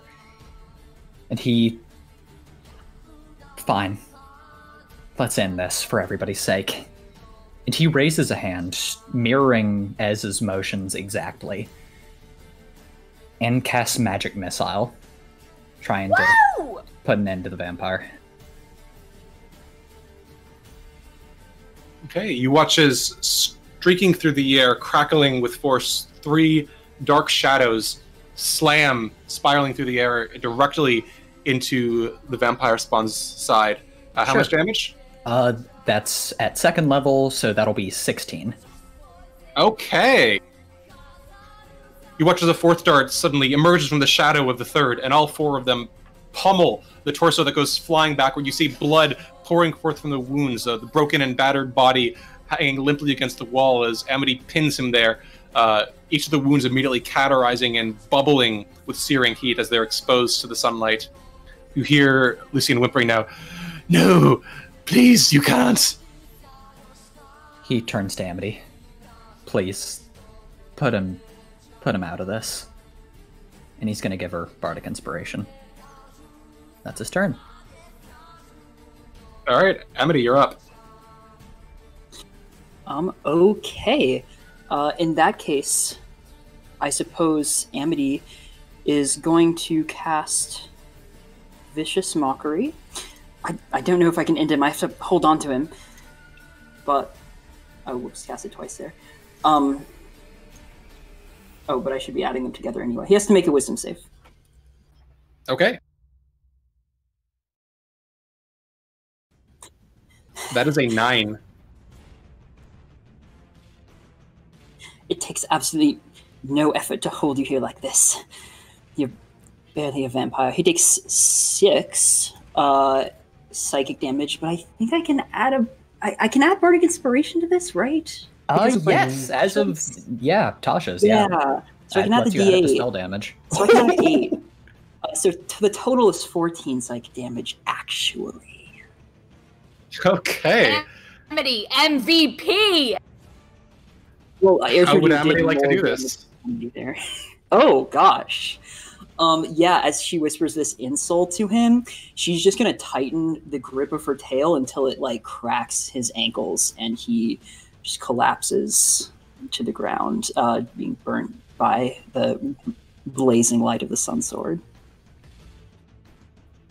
And as you watch, he crumples to the ground onto his knees, his hands scrabbling at the dirt and grime across the wooden floor. No! No, please! You have to! You have to! And at that moment, you watch as the spiraling flames of the radiance begin to consume, leaping across his face and his forehead, burning down and beginning to smolder around his eyes that soon burn to black char. Have to save me! Save me! Save me! And then he collapses to the ground, a shriveled, burning husk that soon crumples into ash.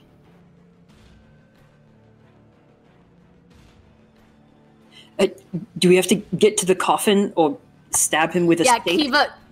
Kiva looks to Esmeralda immediately. What do we have to do? What do we have to do? Immediately, you watch as the rats skitter and squeal and begin slipping away into the dark corners of the household. As Esmeralda, trembling, takes a step forward and inspects the body, pulling her hand through the pile of fine white ash on the wooden floor, and shakes her head. Says no need. The vampire that perishes in the reach of the sun is no more. She glances up and meets Kiva's eyes. It is gone. Kiva just looks at her and looks at Metreon and just pushes past him to walk to the emptiness of the room.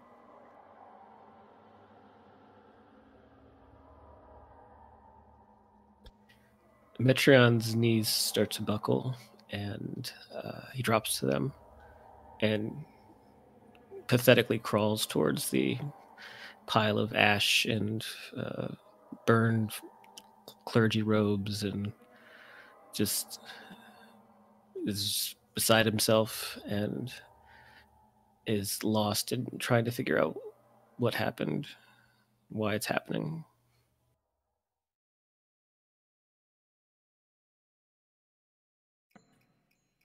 Earthendeer, just seeing the rats disperse, strides into the room and just sits down beside him. I'm so sorry.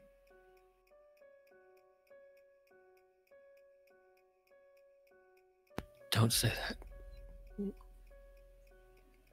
You know you weren't. None of you were. You're right, I didn't know him. But I'm sorry you lost him again. Get away from me, please. Right now. He stands, very kind of dead-faced. Sure. Why the fuck not? Don't you dare take that fucking tone with me, you piece of shit. You know, in another mood... No, in another mood, in another life, I might have been compelled to argue with you. Have your fucking sorrow. Because tomorrow we're going to have to get up in the morning and we're going to do this again. And again. And again. So, I'm sorry. Take your time. But don't act like you're the only one who's fucking suffered.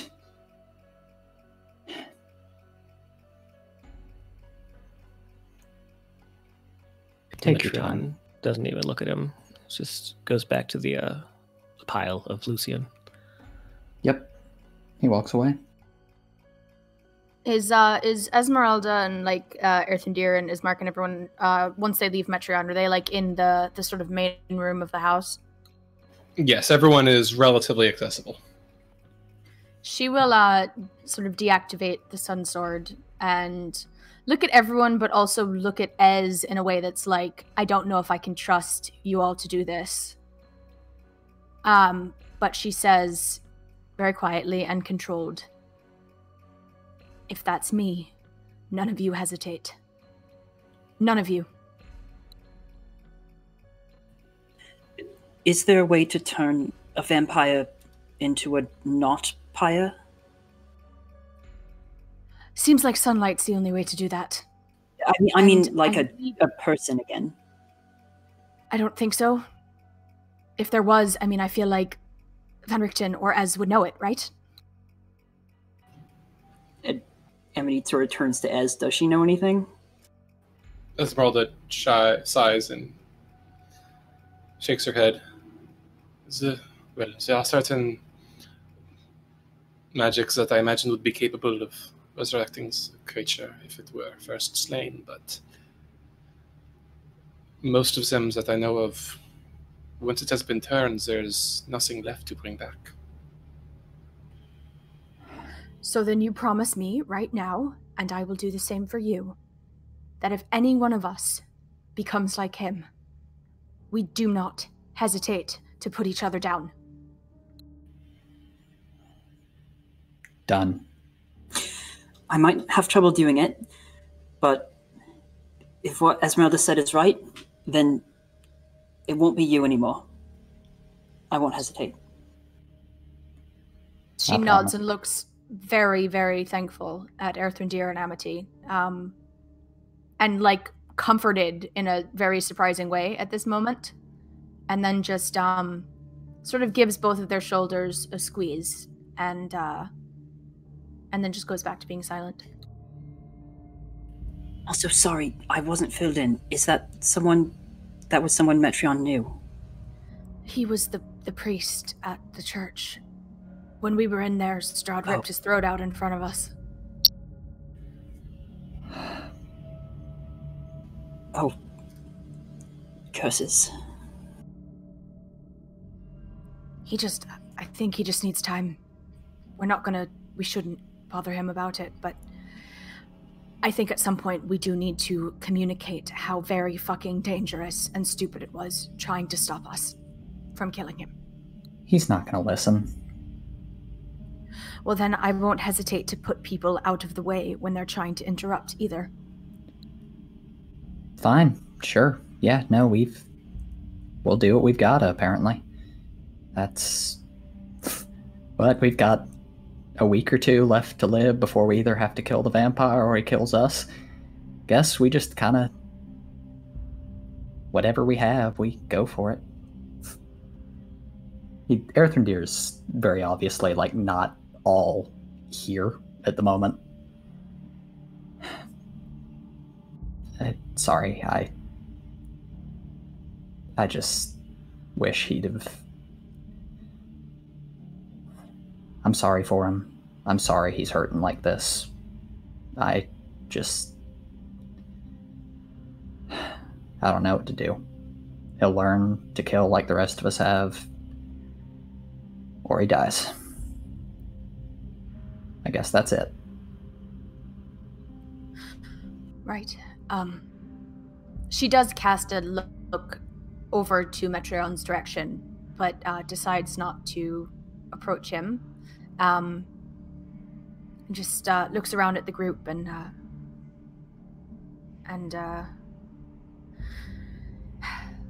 just sighs and waits. You hear footsteps as Ismark steps forward, clearing his throat. Amity, where's Lillison? Oh, don't worry. So, when Metreon and I went to question we should check in on Milvosh. We should tell them everything's okay. Everyone, well, let's wait for Metreon and then we can go tell Milvosh that everything's fine now. I mean Milvoy. But don't worry, she's telling the gods... What do you mean Lillison's not with you? She told me she was going to the Baron's house. I thought she was going with you to Milivoy. No, exactly. Yeah, she was. But when we decided it would be more efficient in case we didn't find the vampire and there's no use for this now. She's going to tell the gods that everyone should stay inside tonight. Or I guess she's telling the gods to tell everyone that people should stay inside tonight so that if we hadn't killed... Is this making any sense? No, No, because it's she not. told me she was going to Lady Waters. So where did she go? No, so we did sort of change our minds about this on the road. We were talking about this, but she's going to tell the gods to tell other people to stay inside tonight because there might be a dangerous vampire. Metreon, you believed Lillison when she said that?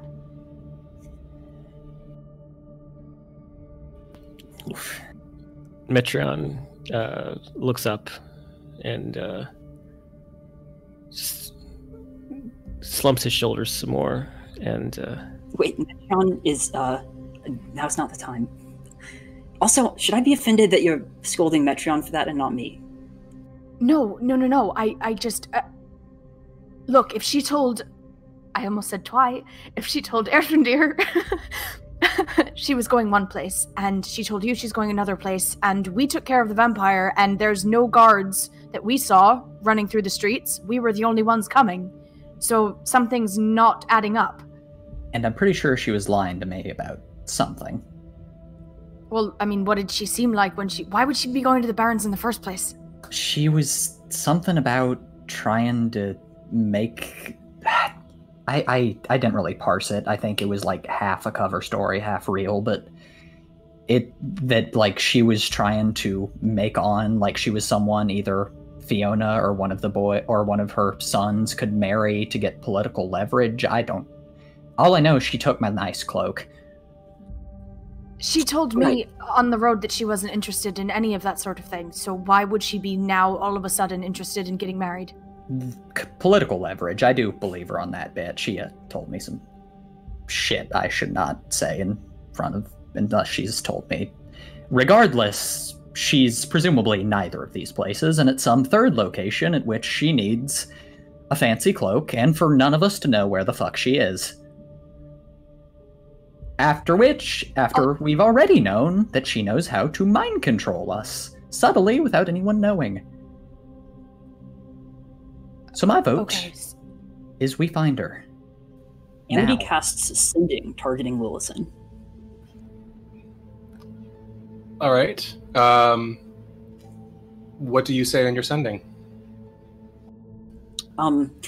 She says, hey, where are you? I want to regroup. So, Amity, as your sending vanishes into the air of the night, it takes a few moments before you receive a response. But in Lillison's familiar, slightly lilted tones, you hear, I'm near the eastern gates. And then nothing. That's all.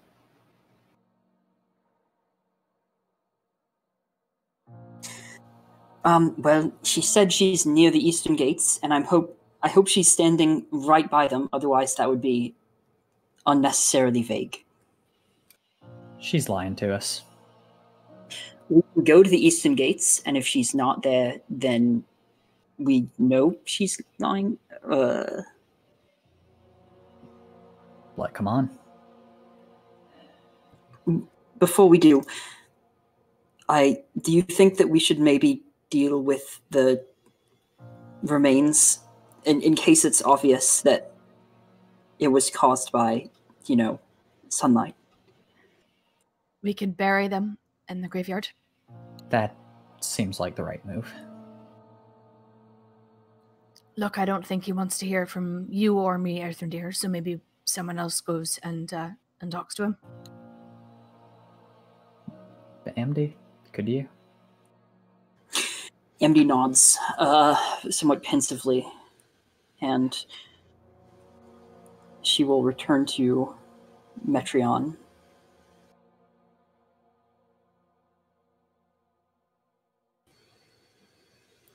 Yeah, Metreon hasn't moved aside from when he looked up at Kiva.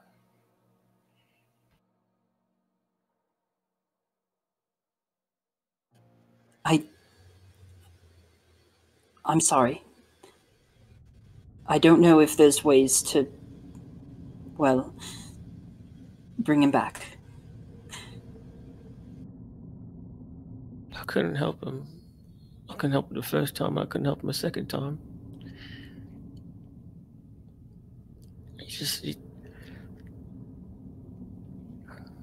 I've had to watch this man die twice. I couldn't do anything about it.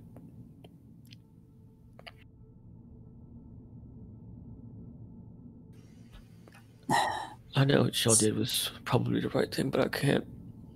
You can't expect me to just take it on the chin. Strahd sucks.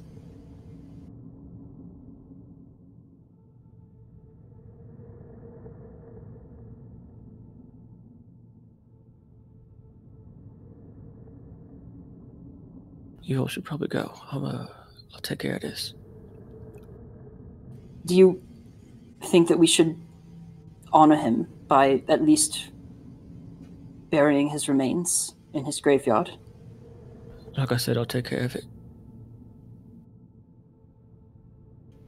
Amity nods. That's enough for her. Do you want someone to vent against? I just want to be left alone right now. All right. Amity will walk out of the room. I think Metrion's going to take care of everything himself, and we should just go do whatever else we're doing. Not alone and at night. If there's more of those things out here, he could get murdered. So how do we want to split this up? Maybe Ez takes one group, and I can stay with Metrion, and we'll catch up to you, or I can go. I was going to say maybe Ismark and Esmeralda stay with him, and the rest of us try and find Lawson. All right. Does that Esmeralda work? shakes her head. I don't think that's a good idea. Splitting up, especially now when we've made such a ruckus, I think if there are more of them out there looking for us, then splitting up now and exposing ourselves would be one of the worst. Forgive me, not a great idea. I am still quite taxed from our activities earlier today, and I fear that I would not be quite able of defending others should multiple spawn arrive to take this one's place. We've already split up, though. I'd rather it be 3 and 3 than 1 and 6. I will not force you to do what you do not wish to do, but dividing one's forces in the face of empires, well, they are ambush predators for a reason. And the alternative is leaving him here. Or going in and saying some things we can never, ever take back to get him to stop grieving and come with us right this second. Okay, so maybe... As Mark clears his throat, he puts a hand on Metrion's shoulder. I know you're probably going through a lot right now, but... Look, if you can't move, then we can help, okay? I know it's a lot, but... Just give me something to put him in, alright? He glances around looking a bit helpless. Does anyone have anything? Kiva just has her backpack, but that probably isn't the best. Earthrendir reaches into his bag and pulls out a small glass bottle with which looks like it in another life might have been used to store ink, but is now clean and competently scrubbed out, which he hands over. Here. Metrion shoots Earthendir a bit of a look, a mix of incredulousness and almost a sense of being offended by the size of the bottle, given the size of the person. But he takes the container, and you just watch him start to very feebly start to scoop in the ashes into the bottle with his hand. Here, let me help. And Irina puts down. Do you mind if I give you a hand? No, go. Sure, go for it. She nods and says quietly, I'm sorry. He didn't deserve that. You didn't either. Yeah, he just keeps sweeping it in, but she can tell that he's like holding everything back right now and is just trying to focus on the physical mechanics of gathering up his dead friend. Irina nods and silently assists you until the task is done.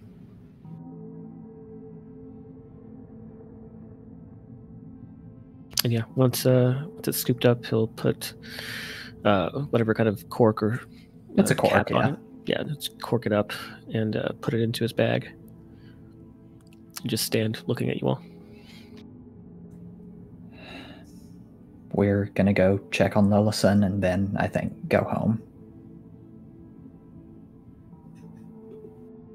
Yeah, either way.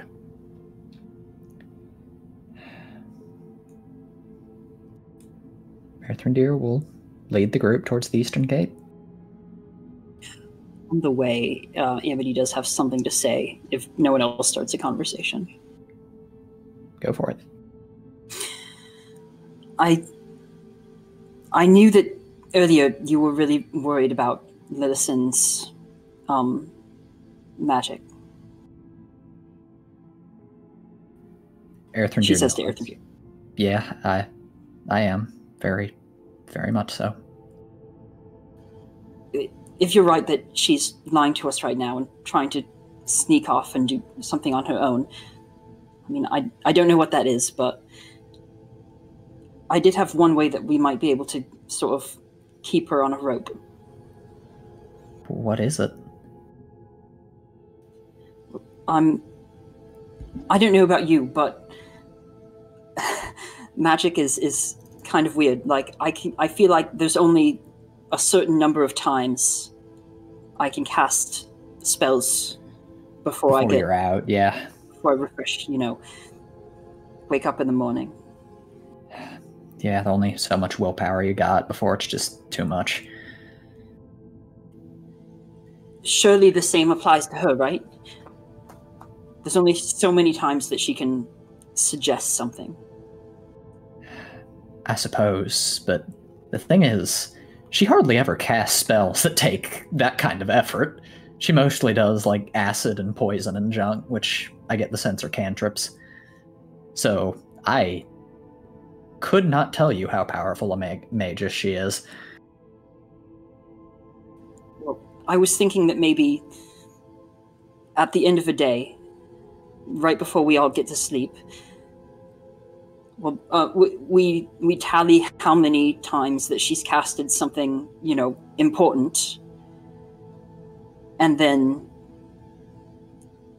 make her, use up the rest, so that we know that she didn't sneak one in between. As comforting as that sounds, I think if we have to do that, then we already don't want to be traveling with her. That's fair. I could also just zone of truth. Just, I don't know. I would feel more comfortable at least if every night she just said in a zone of truth that she didn't use any kind of mind control magic on you. He looks at Amity and there's just immense fondness in his gaze. Thank you, but I guess I'm scared, don't get me wrong. I'm tremendously angry that she kept this from us. But I'm also tired of being afraid of it so much. I had enough of that in the bad old days. I'd much prefer to just not stay with people who might use magic to hurt me instead of trying to measure things out. I tried that. It doesn't work. So, would you be ready to just, maybe ask her what she's been doing and... When she gets back, yeah, absolutely. Split up. She's on her own now. When she gets back tomorrow morning, we'll see what she's doing. Thank you, Amity. That's a good plan. if that's what you want, then I'll have your back. I don't like splitting up with people, just, you know, each going our own way and who knows what now, but... No, you're right. I'll do it. I'll do it. All right. And he looks at Kiva. Are you all right with this? With, you know, don't get me wrong, I love Lilson. I care about her a lot, but if she's lying to us at a time like this, we need to know why. Look, obviously we're all allowed our secrets, but if she is in a place like this, at a certain point we have to make decisions to survive, and if this is what we have to do, and cast her out for our own safety, then it's what we've got to do. This is what we have to do. Thank you. Thank you. Look, like I said, I trust you guys. In that house, I know we didn't want to make those kinds of decisions, but now that we're out and now that we're this far involved, we have to start. And if we really want to get out of here, we need to be a united front. And people who don't fit into that, we can't help them. Let's just pray that whatever she's doing for a good reason. Somebody looks unsteady when Kiva mentions the decisions made inside the house. Yeah, Earthrendir winces a little bit too. Okay, so let's try to find her and get to bed. Damn right.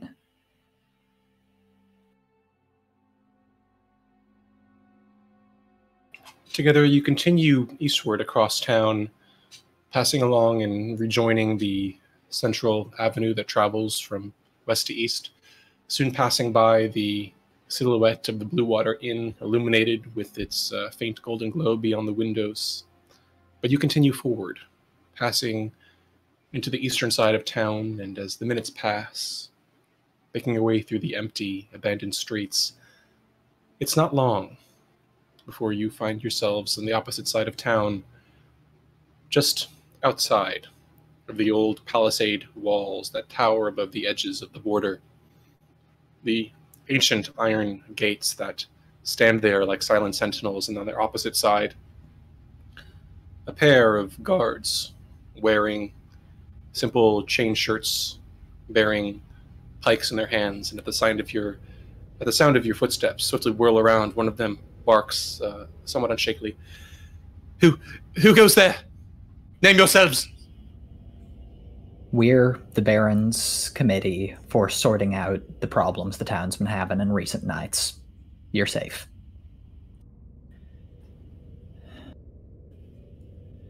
Have you seen a woman recently wearing a green cloak, green leaf at the clasp, anywhere near here? We're looking for a friend of ours.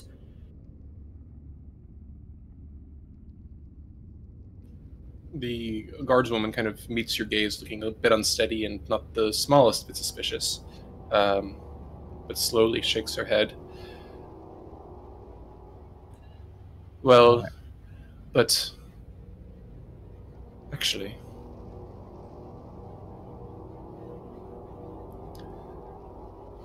I didn't notice anyone recently, but I only got here just after dusk.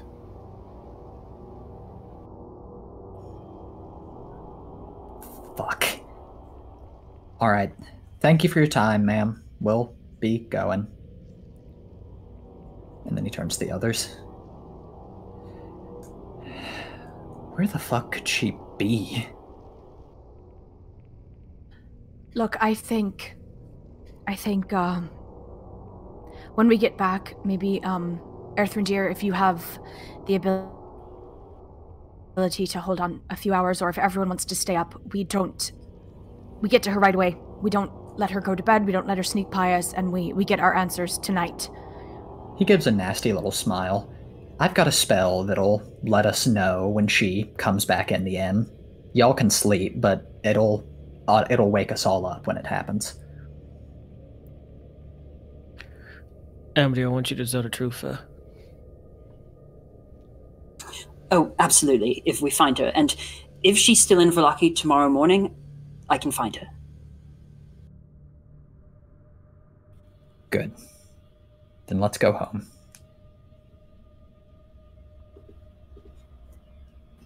Okay. Leaving the eastern gates behind, together you solemnly trudge through the streets, through the muddy cobblestone ways, between the solemn townhouses that rise above you like silent specters. And before long, finding yourselves once more approaching the dimly lit silhouette of the Blue Water Inn standing at the crossroads of town. And as you pass into the door and prepare yourselves for the night to come, that's where we will end it for this week. I love how united we are as a group. Impeccable vibes.